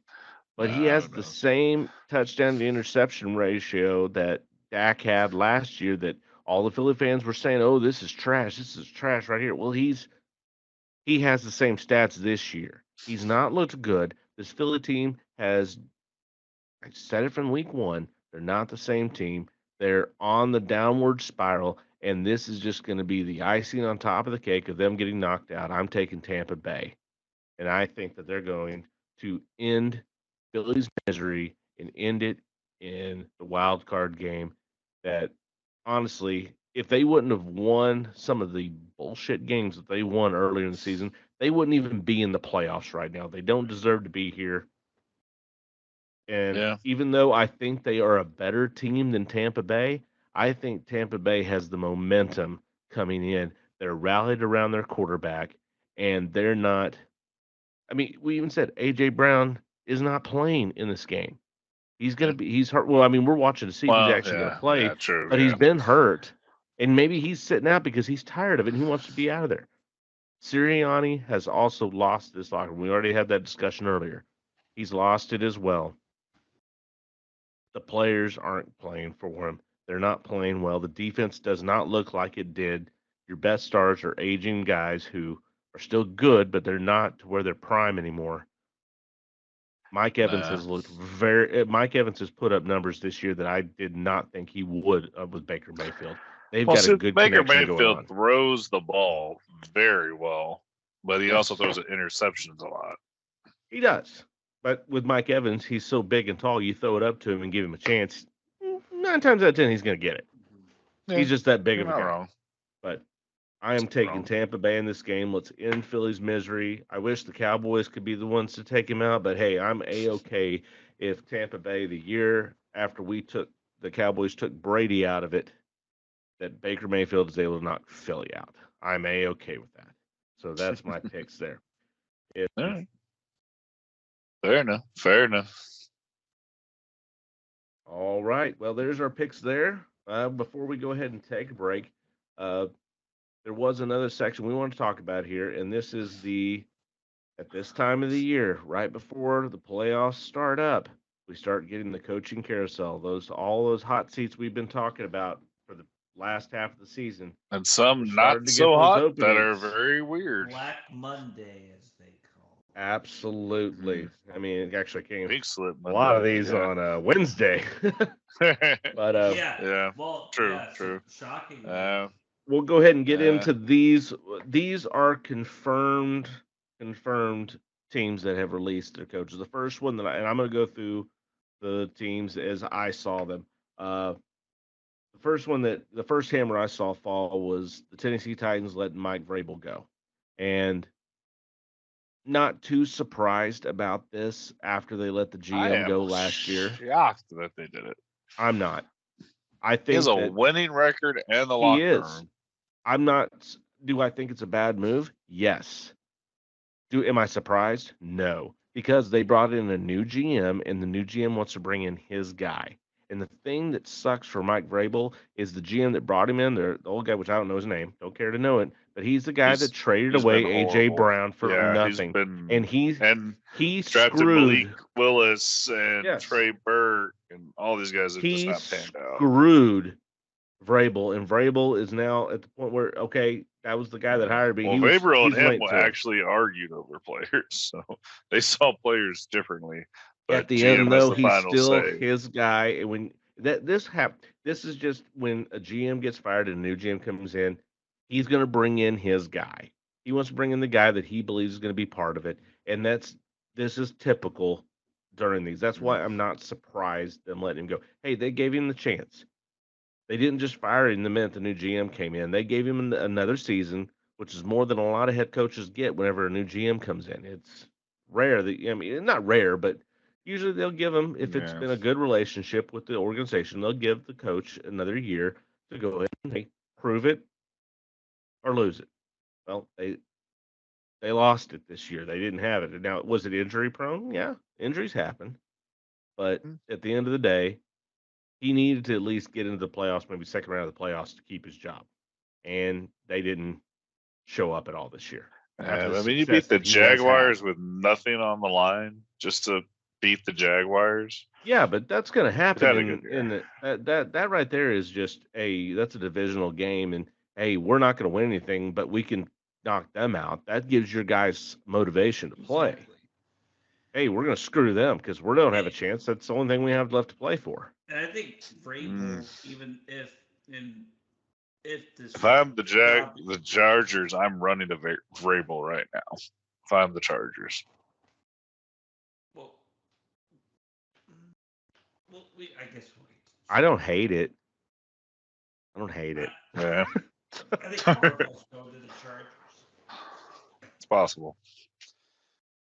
But Okay, who's next? that one that was pretty. And then the next one I saw, which really surprised me today, was Pete Carroll out in Seattle. Now, I did see reports that he's still going to be involved with the organization. Yeah, he's moving to an advisory role. He's not the head coach anymore. So to me, advisor. I think to me this was I think this was a little bit of him saying, "Hey, I think I've started to have enough. I need to start slowing it down." He is the second oldest coach in the league. Not according to his statements. His statement says, "I'm not tired. I'm not worn out. This isn't me saying I want to be an advisor. This is the organization moving me to this role." That's his comments. That is, but I think there's maybe his wife told him he needs to slow it down.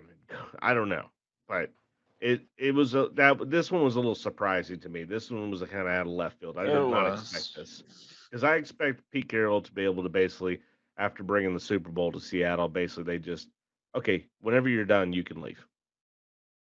Whenever you're ready.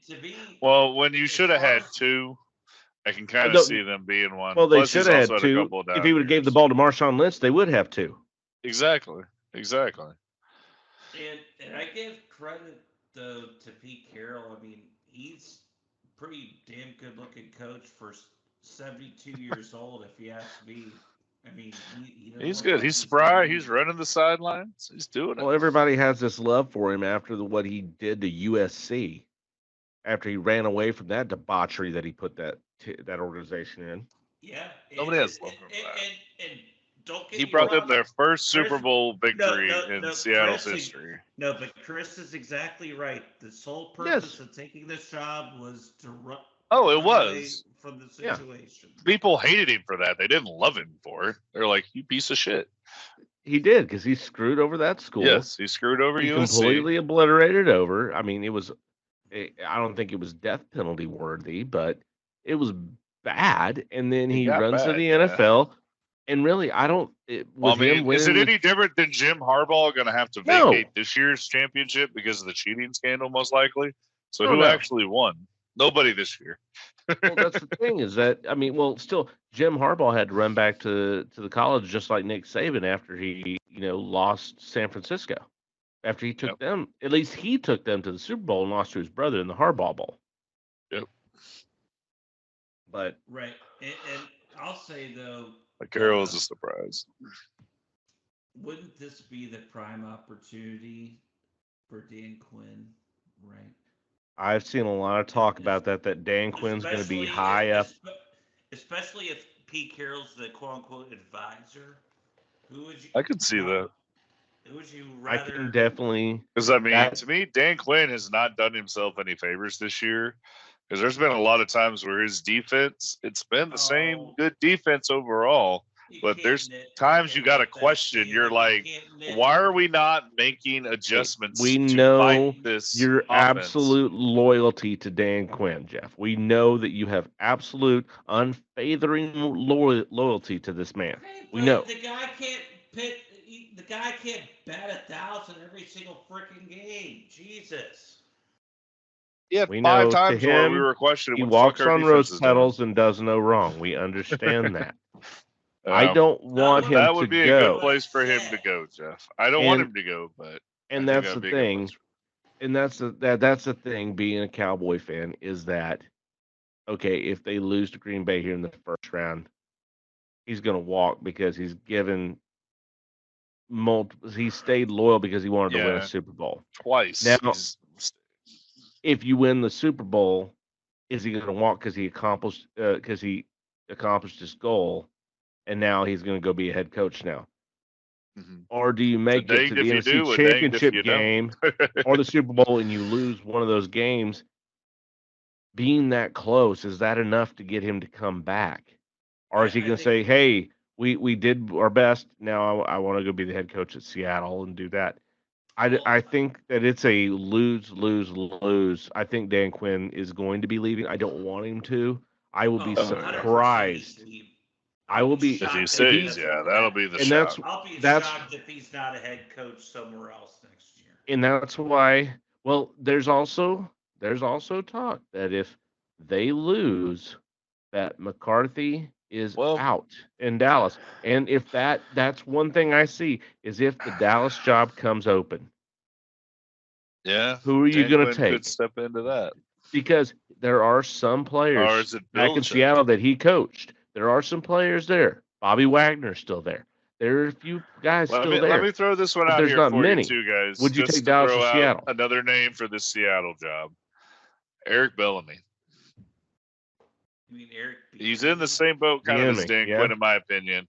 He's not been necessarily a successful head coach. You've got Pete Carroll advising.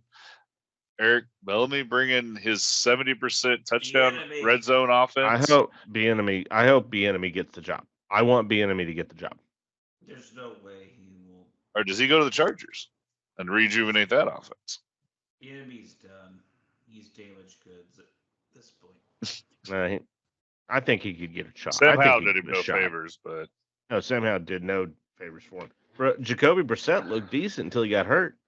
yeah. But I would say making Sam Howell look decent at the start of the year and still scoring 80% touchdowns in your red zone, that's a damn fine year. Let's say, okay, Yeah, we'll on say offense. that we're all wrong about the Cowboys Green Bay game, and Green Bay comes out and beats the Cowboys at home.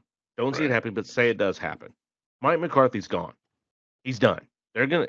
Jerry's gonna get rid of him at that point. So then at that point is Dan Quinn. You now have the choice of taking over as head coach of the Dallas Cowboys, the way this team is now, or Maybe. Seattle. Or does Bill Belichick come in No. Well, if he there's- gets let go? we Because can get into that as well because Bill Belichick has not been let go, but there are a lot Yes, of not. rumors, and I've got some stuff Yes. to talk about with that when we come up to Okay. Bill Belichick later on. And I'd say. But my question now is, if you were Dan Quinn and you have the opportunity to be the head coach of Oh, you Seattle take Seahawks, that. I think he or the likes Dallas his Cowboys. players. You take the Dallas Cowboys. I think so too Yeah. because he has those relationships. He does have a Yeah, relationship with take Bobby the Wagner and maybe job. two other players in Seattle, but this is a Yeah, the different Legion team of than what it Boom's was when pretty he was much there. gone. Yeah. It's gone. You have to take the Cowboys job at that. But if they make Yeah. you take the Cowboys job because Besides you already getting have paid the more locker money, I room. think too. would You're get- going to be good there.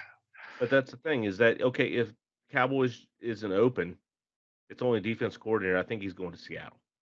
But if something Yeah, happens, he's and going. McCarthy's gone, or maybe even if they Yeah. go to the NFC Championship game and lose, and Jerry goes, "I want Dan Quinn to be here, but to keep him here, I got to make him head coach." I think McCarthy's gone. No. Yes. If they don't win the Super Bowl or get to at least the NFC Championship, I can If see they that get to the happening. NFC Championship, then Mike McCarthy's job's secure, but they have then to get you that lose Dan far at Quinn, least. and then I'm pissed. Yeah, Well, I mean, we'd we have all to be pissed, too, but I mean, the thing is, they it's said just it's a like, danged if you do, danged if you don't. You can't fire McCarthy for something that Yes, no you can. coach has done in 30 years and take a team to the NFC Championship game. Oh. Take the Cowboys there, you mean? Anyways, then the other one that I saw that Caleb put up into our podcast group, Ron Rivera, no surprise, in the axe in Washington. Yep, that's We all not knew this was surprise going for to sure. happen. He was part of the old, that same thing as with Vrabel, part of the old crew that was in. The new ownership has come in, and nothing against Ron Rivera. He did the best with what he had, and he wasn't given the right toys to play with. I think Rivera will Now, get. let me something. give you a dream Cowboys scenario here with Rivera gone.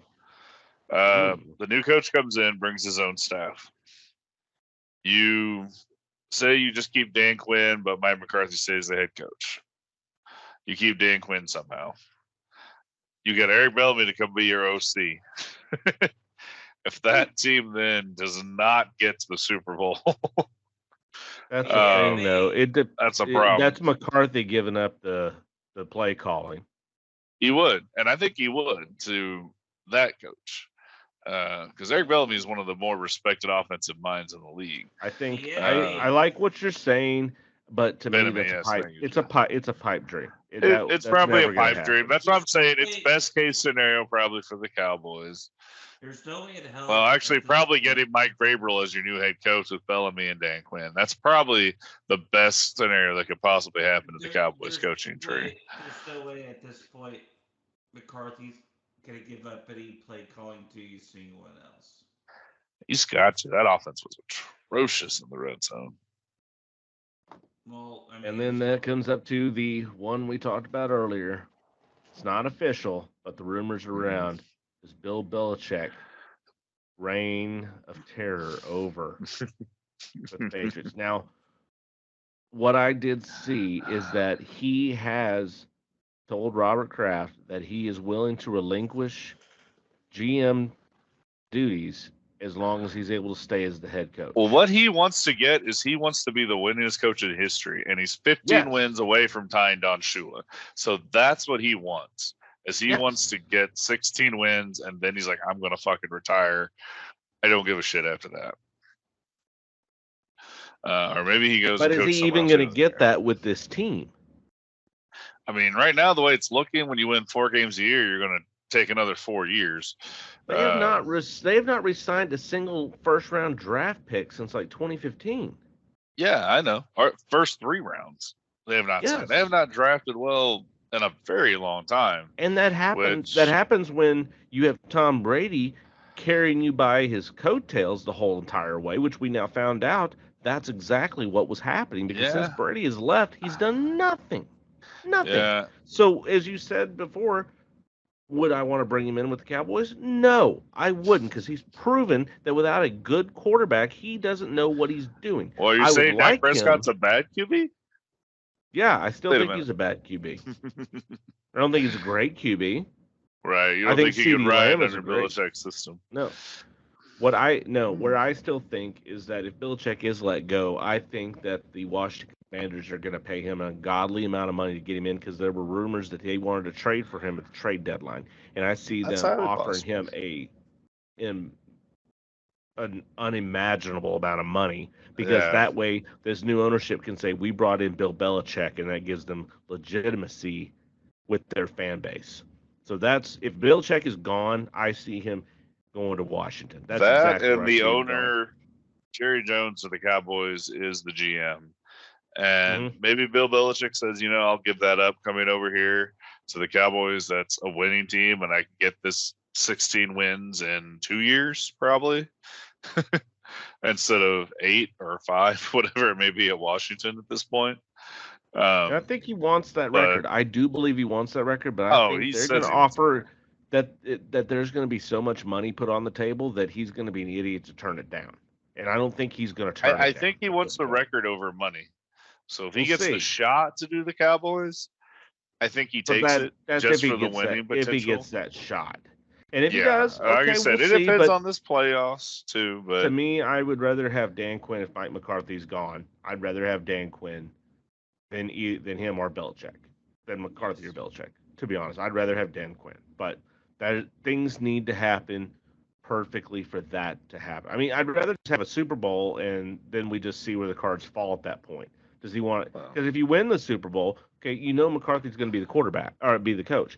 But at that Yes. point, is Dan going to leave or does he want to run it back because we might be able to go back to back again? Does he want to be still a part of that? Does he True. feel like his job's done at that point?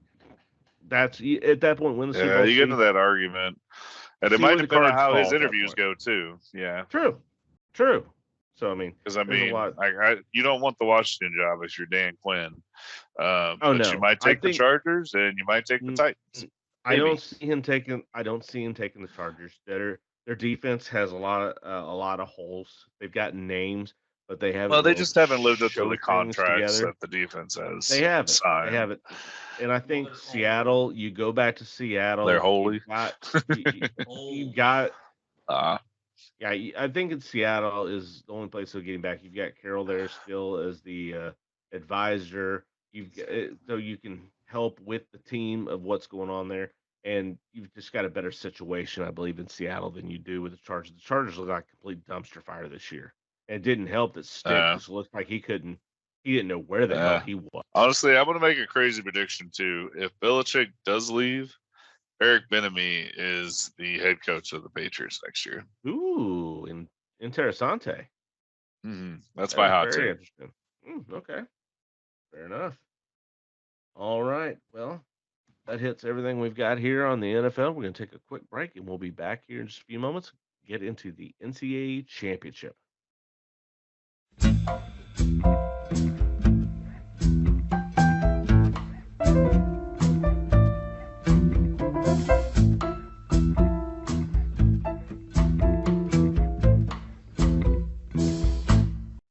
And welcome back from the break, and we're going to go into the next round as we're heading into the college football championship.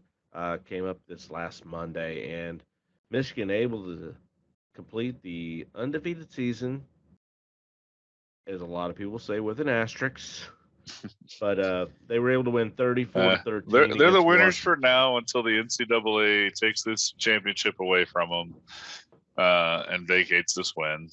They'll be the champion until then. Other than that, this Washington team was not the team we saw against Texas. Not at all. I mean, I think this was a good job, honestly, by Minnesota's defense pressuring Michael Penix. Michigan. That's what I said, I thought. Sorry. Michigan. Minnesota. It's all right. They're next to each Minnesota, yeah, they'll be there next year. Michigan's defense putting pressure on Penix. I mean, he looked rattled. He looked like damaged goods, honestly.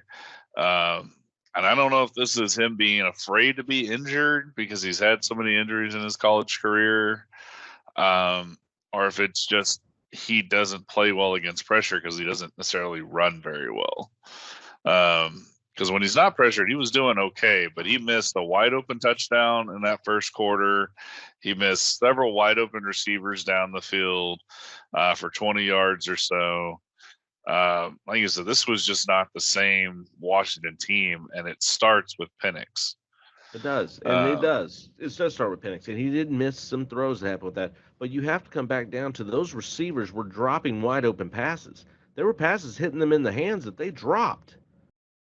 So yes, that's what we're saying. Those were hard catches, though. They were. I mean, when you've got to all of a sudden, if it's in your hands, that's a hard catch to catch. I mean, I think you should make that catch. You're making NIL money. You're a top wide receiver. If you want to get into the NFL, then you need to be. Everybody makes NIL money, but if you want to make NFL yes, but if you want to get in the NFL, you got to make that catch those catches. Yeah. Those are why you're there in the championship game. So yes, I'm not taking anything away from Penix. I'm not, because he had the chance of playing himself into the number one quarterback being picked.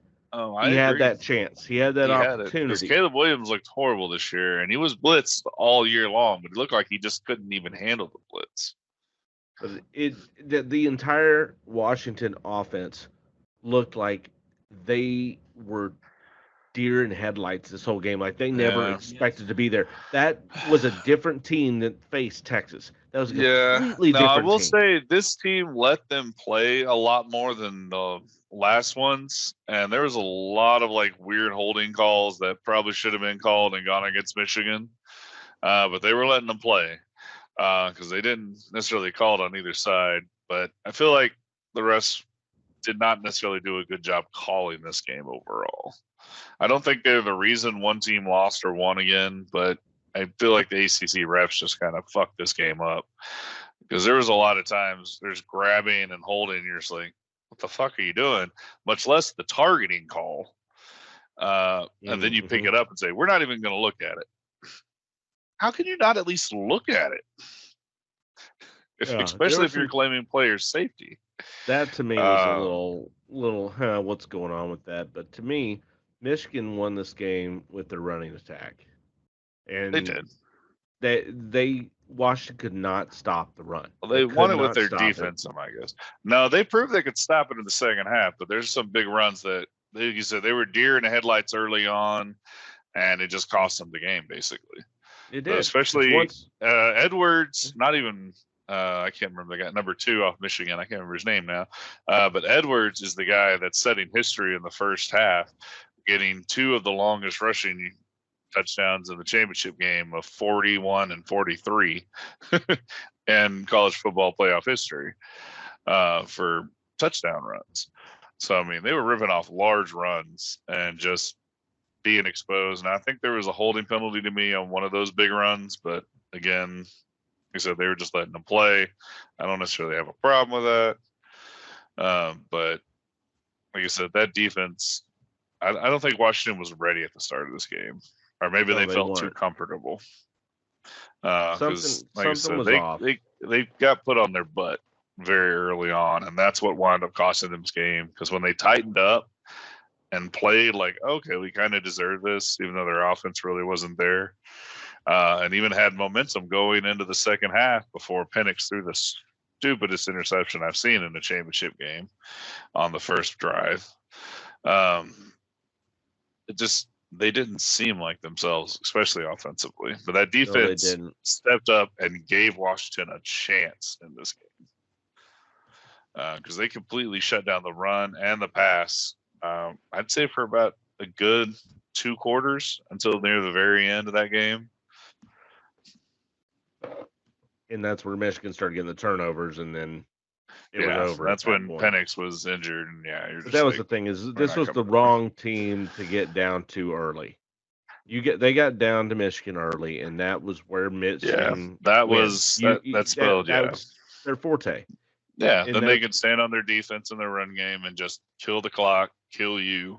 And that's exactly what they did, and they got the turnovers, were able to get another touchdown when it was already over before that last touchdown by Michigan. It was. Yes, but it was. That last touchdown was the final nail in the coffin to finally, okay, I turned the game off at that point. I was like, it's done. There's no reason to watch the rest of this. I had to watch it on my phone anyway because my wife's new obsession with the show Outlander. So I was about to say, you had other watching responsibilities. We've been watching this. I've had to watch it on my phone. But it was just it was very lackluster. I was expecting a much better game out of Washington, and just with them not coming out, deer in the headlights is the best way to explain it, because they just looked like they were the game was too big for them. Yeah, we don't know why we're here. Yeah, or they felt too comfortable. Or like, we've got this, we can beat any team, blah blah blah, and that's not what happened. As it came out, Michigan wanted it. They wanted it more. Yeah, and they went out and took it. I can see that from the get-go. Yeah. I mean, to me, ultimately, at the end of the day, rushing yards, 303 for Michigan, 46 for Washington, and that was the. Yeah, I mean, they had 153 of their 172 in the first half, in the first quarter. Like I said, they had ripped off a lot of big runs at the start of that game, which just set them up in a position to play their game and dominate. Yeah, it also, too, I think what was kind of interesting is that you felt Michigan was going to go up 21-3 immediately. They only went up 17-3. And then Washington, like you said, that defense, it was 13-17 going into the second half. It was 17-10 going into the second half, and then it was 20-13 going into the fourth quarter.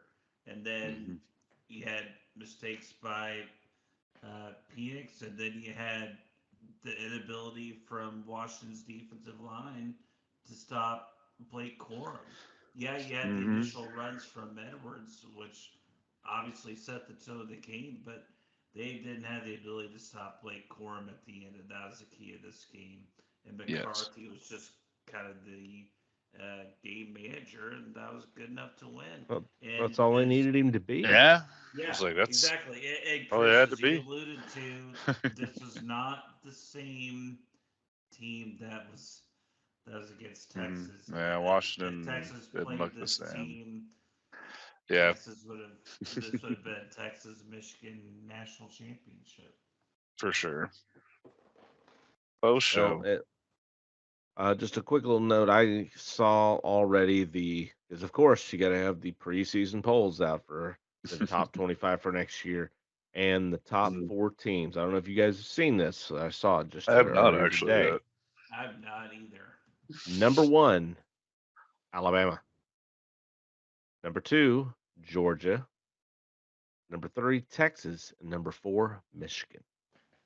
I'd put Georgia over Alabama, but otherwise I'd say that's about right now. Well, I saw this. I saw this out before This the is news probably of what before, we're about yeah. to talk about, because this is the segue to get us into our next topic, yes, it is. which is The end of an the era. devil has fallen. The devil went down to Georgia or Alabama, and now he's left. No, I jest, Yeah. I kid, Oh yeah, but I mean, Nick Saban's Saban been has a hung it up. He wasn't historic fired. coach. He retired. Yeah, He said he's done. historic coach. I thought he would 72 have. years old. At 72, I thought he don't would have blame had the guy. another year or two, but Well, I thought he was going to honestly die coaching. I didn't think he was going to die coaching. That's a possibility, but I honestly thought he was going to wait another year or two. I knew he was coming to the end, but I thought he was at least going to. I figured it thought might be he would wait 75 when till he he retired. In all won, honesty, till he won a national championship. I Yeah, thought he was going to and win I mean, one he's more close title to and it. then walk Don't away. get me wrong. Like I said, was very close this year. That team could have developed easily in 1 to 2 years, I think, into a national championship team. Serious contention. I think what he thought is I took a miracle team. I probably did, in my mind, what was the best coaching job I've ever done in my career. And it was a very good coaching job by him this year. Like I said, this was good. After they lost to Texas, everyone buried him. They were done. Yeah. Mm-hmm. I did like, too. We don't have to worry about Alabama I did as well. this year. I did as well. Yeah. And then they came out much better. They won every game since then. Now they looked great some of at their the end, and then they QBs. knocked out Georgia. Yeah. And no one saw that. No one saw them knocking out Georgia. Everybody said, "Oh, maybe this could happen." No, they did it. And I think in Saban's mind, I think in Saban's mind, even though Michigan won the national championship, I think in his mind he thinks I beat the best team in the country this year in Georgia.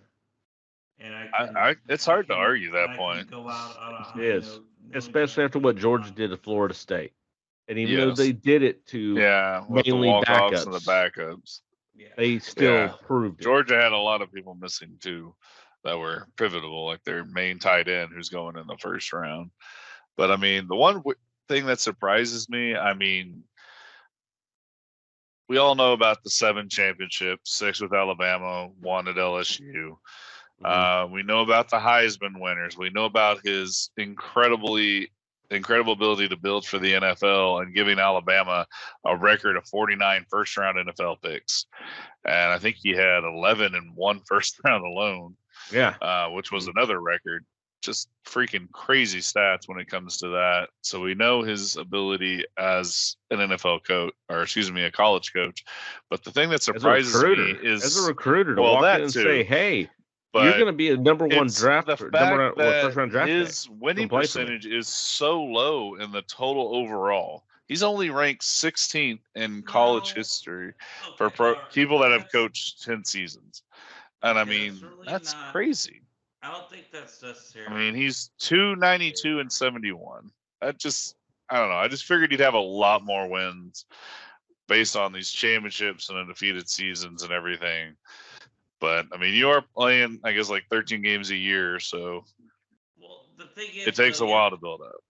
The thing is, you have to remember in terms of like the true D1 coaches, he's like 6th all time. But still, 6. I expect him to be higher than that. What? But Paterno and Bowden and Bear Bryant and Pop Warner and Amos Alonzo Stagg, those guys coached like 40, 50 years. Saban only coached college football. He didn't even coach. He did it 17 years. You're right. He didn't even coach college football for 30 years. No, So he didn't. He did take his little sabbatical over to Miami Yes, he did. in the NFL and right, sucked. so, I, and so It's right after Yes. Jimmy Johnson, I believe. I don't Pretty care. close to it. I don't care what Saban did or didn't do in terms of wins. The guy's the best Win total. coach. He's Like the I said, best it's the college end of coach an all- era. He is he's the best college coach of this time and era, and No, this he's the time best and coach of place. all time. He's the No, best coach of all time. that's hard to Okay, argue. well, if you're going to argue that, who are you putting above him then? I mean, I got Jimmy Johnson above him What? with what he did to Miami. But Okay, there's no okay, longer- I see. We Is could argue that- Bear Bryant might be better than him. He has more, or he has the same amount of championships as Nick Saban. Now, Nick Saban's the first guy to win at two SEC teams to have two SEC titles from two different teams and two championships from two different SEC teams. So, I mean, that's impressive in of itself, especially the way the SEC is viewed these days. But like I said, I mean, it's hard to argue he's the greatest coach of all time, I think. But he's definitely easily the greatest coach right now of this era of college football. Basically, BCS and college playoffs, I would put him the top college coach. Now, what do you have to say on this? Is him retiring the year before this big change in the college football atmosphere happens? Could that maybe have also had something into his? It might have. He might retirement? not have wanted to play the extra games because that's going to add about 2 or 3 games probably to every It is good team But then schedule. you've got the Big Ten big conference. You've got Texas and OU coming over, which I kind of laughed to myself. Go, of course, when Texas comes to the conference, he's going to retire. I wanted to beat Saban. I didn't want to beat whoever else takes after him. I wanted to beat Right. Saban. We already beat him once. I want to beat him every year. That's what I wanted. But Yeah, hey, fair it enough. is what it is. But Yeah. it just is maybe all the change. Maybe he doesn't agree with the way that the NCAA is handling everything with these now super conferences of everything going. I mean, Or lack Or thereof. maybe I'm he- speculating. Maybe he's like, I'm tired of this prima donna NIL money bullshit too. Well, Maybe there's he's tired of there's that. the Another NIL speculation. Stuff, there's the Yeah. transfer portal, and then there's Mhm. all this. Yeah. Well, I mean, like I it's said, it's the really- Well, now state of you- college football. He you- might just you be fed bring up up- with it. Just be like, You fuck bring it. up the transfer portal, and already in the news, after this announcement by Saban, the number 9 overall, recruit decommitted from Alabama after news of Saban leaving. How many of these players are going to enter the transfer portal because Saban is no longer there? Because Saban brought them there. These seniors that have played 3 years, coming up seniors, that the juniors now, but these coming up seniors I who mean, played recruits that could decommit, and you've got they players came for transferring out of Saban. it. Saban brought them there. How many of them are going to leave? How many of them are going to go to Georgia? How many of them could go to Texas? How many of them are going to Florida these State, Oklahoma, guys? who knows? These guys Michigan. that were in his coaching tree, where they can actually Yeah. get that. Well, see, the draft question, I status think, back. honestly, that depends on who takes his place. I mean, from what I've heard, the top replacements are either Florida State's head coach, Washington's head coach, Oregon's head coach, or the favorite right now seems to be Clemson's Dabo Swinney. Because he played at Alabama. He's an Alabama native. He was an assistant coach on Alabama's staff. Yeah. And Clemson's So- been down the last couple of years. They have. Yeah. And that's why if I'm Alabama, I don't do that because in my mind, Dabo Sweeney has not adjusted. He's to the damaged transfer goods. portal. He can still. I could agree recruit with that. 5-star recruits, but it's all about the transfer portal now, and he refuses to adapt to it. And you cannot, in this state of college football, ignore it. And so- You can. It's You're true. It's the future. The future is now in college football when it comes to the transfer portal, and that's what it is. It's basically a free agency. That's what it is, and you've got to be able with that and the NIL money.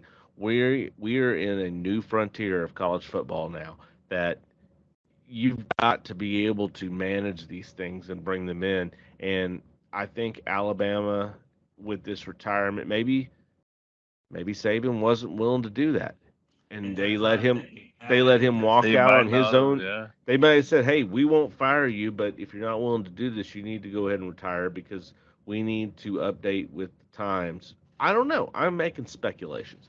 well, I'm not However, Saban. I'm not saying Saban would do that. I'm just saying maybe Saban just didn't feel like doing that shit anymore. yeah, I don't blame or him. maybe Yeah. the Well, that's what I Alabama said. brass said He that. as he jokes with like Brian Belichick or not Brian, Bill Belichick and Jimmy Johnson. I'm gonna go fucking fish right now.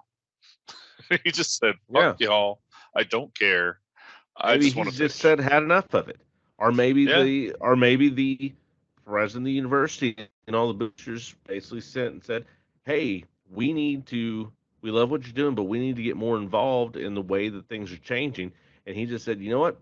I don't want to deal with this." And they go, Hmm. "Okay, well, we for everything you've done for us, you can retire. We don't want Yeah. to fire you, but we're moving in this Yeah. Well, it way." would also look really bad for them if they fired him, but No, it would. neither here nor But I there. think there was enough respect on both sides that Yes. basically maybe if they I like I said, I'm speculating. We don't know what's going on. We just Yeah, found it's this out early. today. Yeah. We'll find out the details later on as it goes, but hey, Hmm. end of an era. Uh, a lot of great coaches are now gone. You look at Coach K, you look at Roy Williams, uh, Jim Beihai. Yeah. There's End of an era. Wright at Villanova. There's a lot of great coaches now that are gone. It's a big end of an era with Saban leaving. But Yeah. hey, that's what happens. Then you bring the new crew in, and it goes from there. So let's see how Alabama rebounds from this because they're now no longer the evil empire. All right. Well, we'll take just a small break, and we'll be back in just a couple minutes here in Into the Sports Gumbo.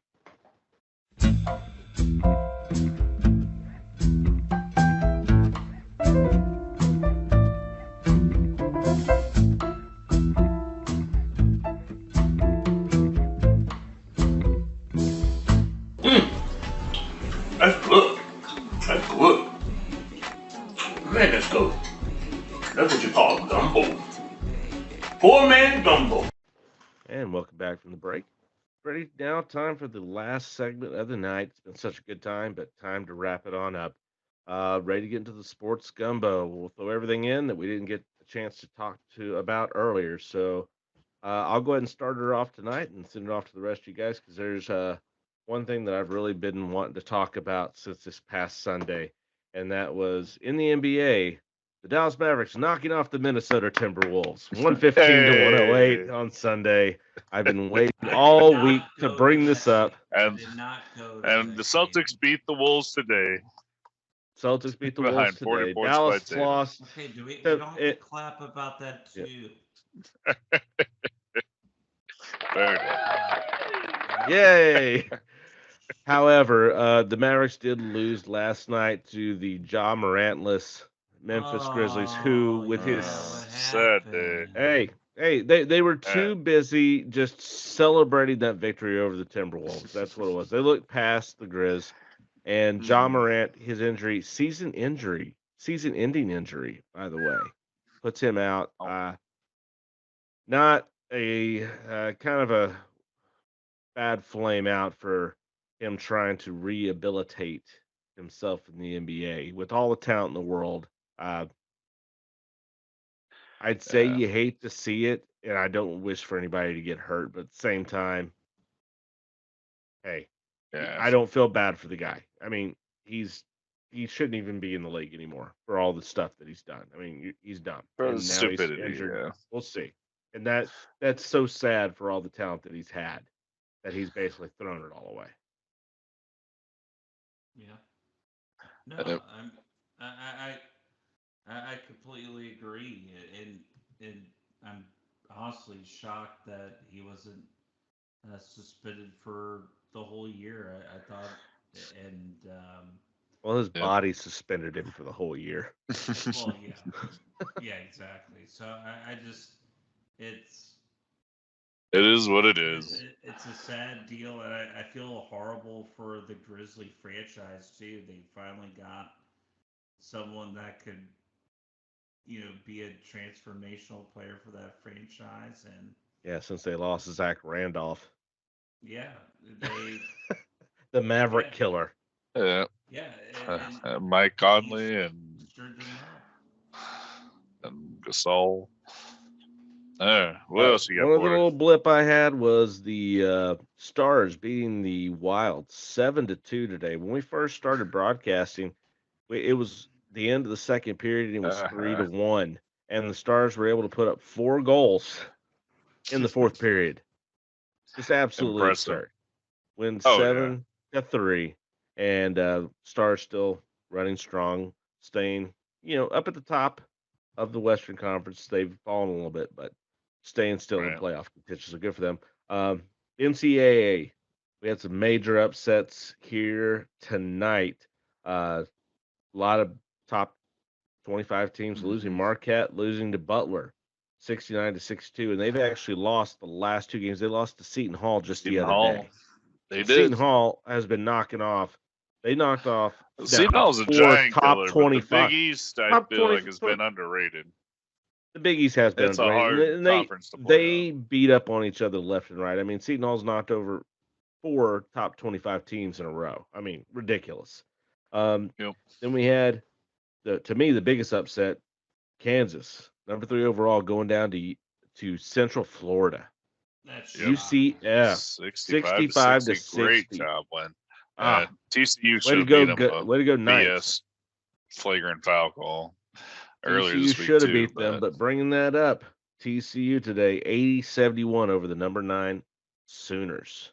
Yeah, well, I mean, this goes back to Kansas being overrated just based on their name. Oh, they are. I'm not sure I'd say Kansas is overrated, but I agree that Oklahoma's overrated. And if TCU's not ranked next week, somebody's got to be fired. Well, did you see that game on Saturday afternoon with Kansas and TCU? Do you see that game? I told y'all in the group chat, this is bullshit with this flagrant foul. Yes, they did. That's what I just said earlier in this whole chat. Well, I'm saying that KU is not that good of a team. I'm sorry. They're going to be a number 1 seed when the tournament bracket comes out, but that's going to be a number 1 seed that you need to watch out for because they're going to fall in the Sweet 16 or the Elite 8. It's going to happen. Like Kansas normally does. I was about to say they lost in the second round. They either lose, they either lose early or they win the national championship. At best, Elite 8. At best, Elite 8. We'll see. I see them losing for later very discussion. quick. That will be fun to talk about. And the other big loss, number 5, the Tennessee Volunteers losing to Mississippi State. Go Bulldogs! Interesting. Well, I mean that Mississippi State team, they're so unbelievably good defensively, and obviously, at the same token, Tennessee might be the best defensive team in the country, and they have been for a number of years. Over your Providence Friars? Wow, that's interesting hot take. Providence is under new leadership there with English. Yeah. And they were looking strong, but since getting into the top 25, they've lost the last few games. Losing to Creighton here recently, losing to Seton Hall, losing to St. John's tonight. They haven't been looking well, but we'll see if they weather the storm. This is a nice little test for the new head coach. So fair enough. But that's all I've got there in the gumbo. So we'll go ahead and send it over. I got some stuff, Caleb, I guess, if you don't mind me. Go for it. I'm going to keep the college playoff discussion alive here. And I apologize to my fellow UConn Husky fans because I should have brought this up last week and I forgot about it. Donovan Clingan is going to miss 3 to 4 weeks with a right foot injury. Now, UConn is still number 4 in the nation and deservedly so, but he's a big piece if they expect to win the championship. So we'll see how it goes with him out. And they also almost lost to Seton Hall. I think UConn did here recently. Wouldn't So surprise me. Seton Hall's been playing outside of their mind the last few games. yeah, Well, also, very true. Too, nearly lost to Xavier tonight. So No, they did not nearly. They handled that game, but whatever. I digress. Also, I want to say a quick Raven shout out. Thank you for the bird emoji there. Um, Javadian I know where Clowney you're going. almost got double-digit sacks for his first time in his career, but he got 9.5, still enough to get his bonus. So congrats You to him. saw him. and He was out there on the field celebrating when he got that bonus. he was. The The crazy commentators thing are like, is- "Oh, he gets the bonus now." You can see he's happy Yeah. about it. Right. yes, Baltimore got 60 sacks overall, number 1 in the league in that department, tying a record set in 2006. Also going back to this record, quick mention that this is not even the 2000 defense did this for Baltimore. They led the league in points per game at 16.5, and sacks at 60 and takeaways at 31. Surprisingly, the Giants tied the Ravens in takeaways, so they're kind of tied for number 1. But the Chiefs are the number 2 team in points and sacks behind the Ravens. So crazy stat on the Chiefs defense there too. But I mean, just great job overall by that defense of Mike McDonald and what he's done. I mean, and Kyle Vanoy Right now, coming in you with 9 sacks, playing 8 games. He was here for like half a season. He got 9 sacks. That's ridiculous. Right now, you sound like Randy Marsh on South Park, just rolling around his gigantic balls in a wheelbarrow. Is what you sound like. Hey, That's exactly what you sound like. take it. Because you have just been strutting around like a fucking peacock. Well, let me get this last thing out then so I can get it off of it. We have some interesting new technology being developed for hockey, actually. We may be seeing camera angles taken from underneath the ice in the future. So it could be an hope interesting this camera. happens.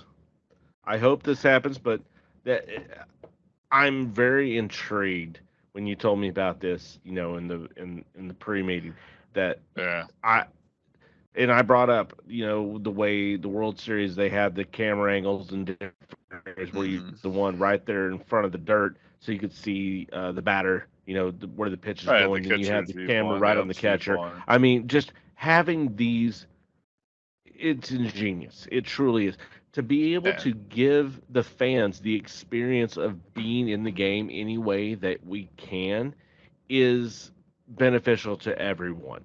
I mean, yeah, being able to being able to do cameras in different ways in different areas and the creativity to do that, it's only good for every sport, and it's going to help that whatever sport adopts it faster and quicker to give these different opportunities to bring the game to be more immersive to their fans. It's just going to make things better. It's nothing but a good thing whenever you can make it feel more immersive, and it does. And by saying that, it doesn't affect gameplay.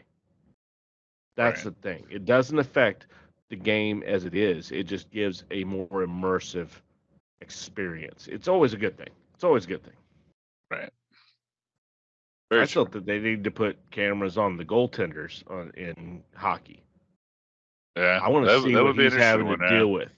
I That's want to see true. what he's having to deal with. That's what I want. Well, that would be an interesting take, or put cameras on the tops of every pass rusher as they're coming by. Oh, get that to would that be QB. awesome. If I could see what Micah Parsons is seeing when he's tearing Yeah. through that line. Or how about what a oh, QB give it- sees? Can you put a camera on top of the QB's helmet so we can see the coverage and what he's seeing and and where see, people are at a given point? as much as I would love to see that, they would never do that because of the way defenses would just go back and watch that, so you could then tell how a quarterback does and how he looks through his progression and everything. Highly else. probable. As much Highly as probable. I would love to, as much as every fan would love to see that. I mean, come on, if Mhm. we could have seen how Peyton Manning went through his progression when he was going through different games. Oh, are you Right. kidding me? Absolutely. What you could learn from that, but there's a reason why. Now, if it's something that they could have that, but you could then go back and watch it at the end of the season, Mhm. I'm in, because then you're not giving it away during the During the year, season. but still, that still leaves it open for other teams to use it later on. But still, they have video of the games anyway. I don't Mhm. know. I would love to see it as a fan. I don't think you're going to be able to see that, though, unfortunately, just because it's going to Yeah. take away. I think the Players Association won't allow that to happen, It's possible. or the owners. Mhm. Well, that's all I got. You got anything, Jeff? All right, Jeff, Pass it what you on got? to you. So one thing that I kind of wanted that kind of crossed my mind on that Mavs Grizzlies game last night is that Mm-hmm. uh, the Mavs had the opportunity to take Desmond Bain and they took Josh Green instead. Well, the Mavs have a Really? history of missing players. They have had a history of not drafting Karl the right Malone, players. Charles Barkley, all these Don't guys bring could up have Karl Malone. That still hurts. And I wasn't alive when it happened, and it still hurts. At least they took Detlef on that. Mm-hmm. Detlef Shrimp. Yeah. No, don't you bring up Detlef Shrimp. Detlef Shrimp sucks. Terrible. He wasn't Karl Malone. Terrible. At least he was something. No, he's terrible. He was not there for long, and he was gone. And also He was as bad as Christian Laettner. Also, too, we got a major nut kick tonight with the Celtics beating the Timberwolves. You mean you got a major nut kick? When the Yeah, Timberwolves are up Good for 7 me. Right. Sounds good to Timberwolves me. are up Helps the Mavs. Timberwolves were up 7 points with 2 minutes to go, and then Boston came back and tied it, and then won by 7 points in overtime. Hey, the only thing you can hang your hat on is that was the best of both leagues. It's not like you lost like Atlanta Yeah. in that way. You were up 7-2 point with 2 minutes left against Atlanta or Orlando, although Orlando is better this Yeah. year. And Tatum had a 40-point game, so And I Yeah, it's not like you lost to Detroit. But still, yes, you want to go out there and show up because you are the leader of the West. That's the leader of the East. That's the biggest game because you're both leading your conferences. It's the number one teams going against each other. mm-hmm. You don't want to lose it there at the end in that way. But it happens. It's basketball. It doesn't matter until we start getting into March. That's when games start really mattering then. You just need to win enough to get into the playoffs at that point. Right. And And even though they're not playing like it, Denver's the team to watch out for. They still are. Of course, There's no reason. As good as Minnesota has played, you gotta knock off. You got to Denver. go through the champions. And right now, that team, there's no reason that team is not going to repeat. Mm-hmm. That really isn't. No. I'd love to say the Mavericks could not. No, the Mavericks don't have a chance. They don't. They don't. I wish they did, but they don't have anyone to match up against Joker. They don't. Minnesota, at least you have somebody to match up against him. You got some big bodies. You could throw Cat and you could throw Gobert at him. Yeah. Cat, you're not throwing Cat up against him. Cat's weak on defense. No. He's weak. Well, we know he is, but He's weak still on a defense. good That's why they blocker. brought Gobert in. Because Cat's weak on defense. Well, that to let Cat concentrate on his offense, which he's Cat's weak on defense because he's weak. Right. He's weak. He's All right, Charmin whatever. soft. He's Charmin So what soft. else you That's got, what he Jeff? is. So the other topic that I had was college basketball as well, but that's for last night results. Tell me the last time when 2 unranked teams beat the number 1 and number 2 teams in the country. Purdue lost to Nebraska on the road last night, 88-72. Purdue is number 1, and Nebraska had no issues with them whatsoever. Purdue had no defense at all, and then Houston. And I warned you about this game, Caleb, when we were watching the national championship on Monday night. Houston went on the road to Iowa State on Tuesday night. Houston is number 2 in the nation. Iowa State was unranked. You did. And Iowa State won 57. I mean, Iowa State has been a historically good basketball team. They've been good at most sports, in all honesty. Iowa State has, and underrated at times. Now, to me, if I remember the Purdue game right, I think Zach Edey had foul trouble, and this is also a Purdue team that went out in the second or third round being a number 1 seed last year in the tournament. Oh, So it's they not like lost- these they things lost don't the happen first to round. Purdue.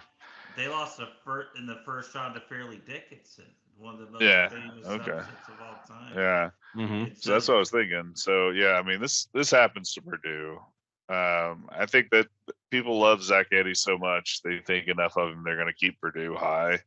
And Zach Edey's a decent player, but his footwork always troubles me.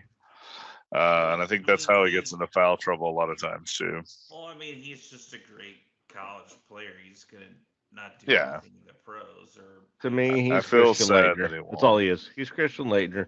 Purdue's overrated. But at the same time, they're going to be the number 1 seed because there's no one else who's good enough to knock them off at the moment. So, and as far as Houston, Iowa State, I will say this to the day that I die: weird things happen in Ames, Iowa.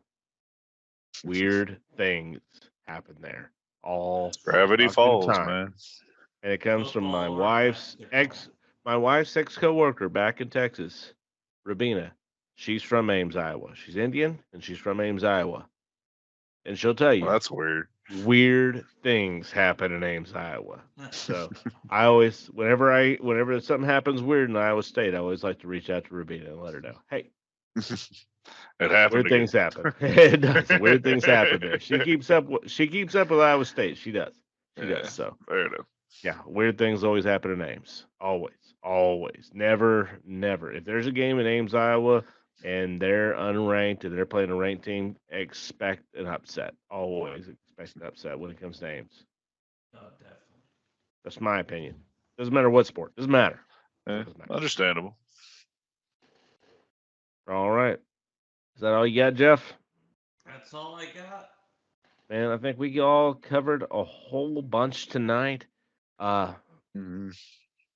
Really hit it all hard. I mean, reach out to us here on social media of your choice. Let us know. Please let us know if there's anything else you want us to talk about. If you think we're wrong, if you think we're right, whichever way. All right. Also, What are your jump guesses for the in. playoffs? Yeah, what are your guesses for the playoffs? If enough people write in, maybe we can set up a playoff pick'em for the NFL. We will set up a NCAA bracket for March Madness. So if you want to get on that, please send it to our email. Jeff, what's the email again?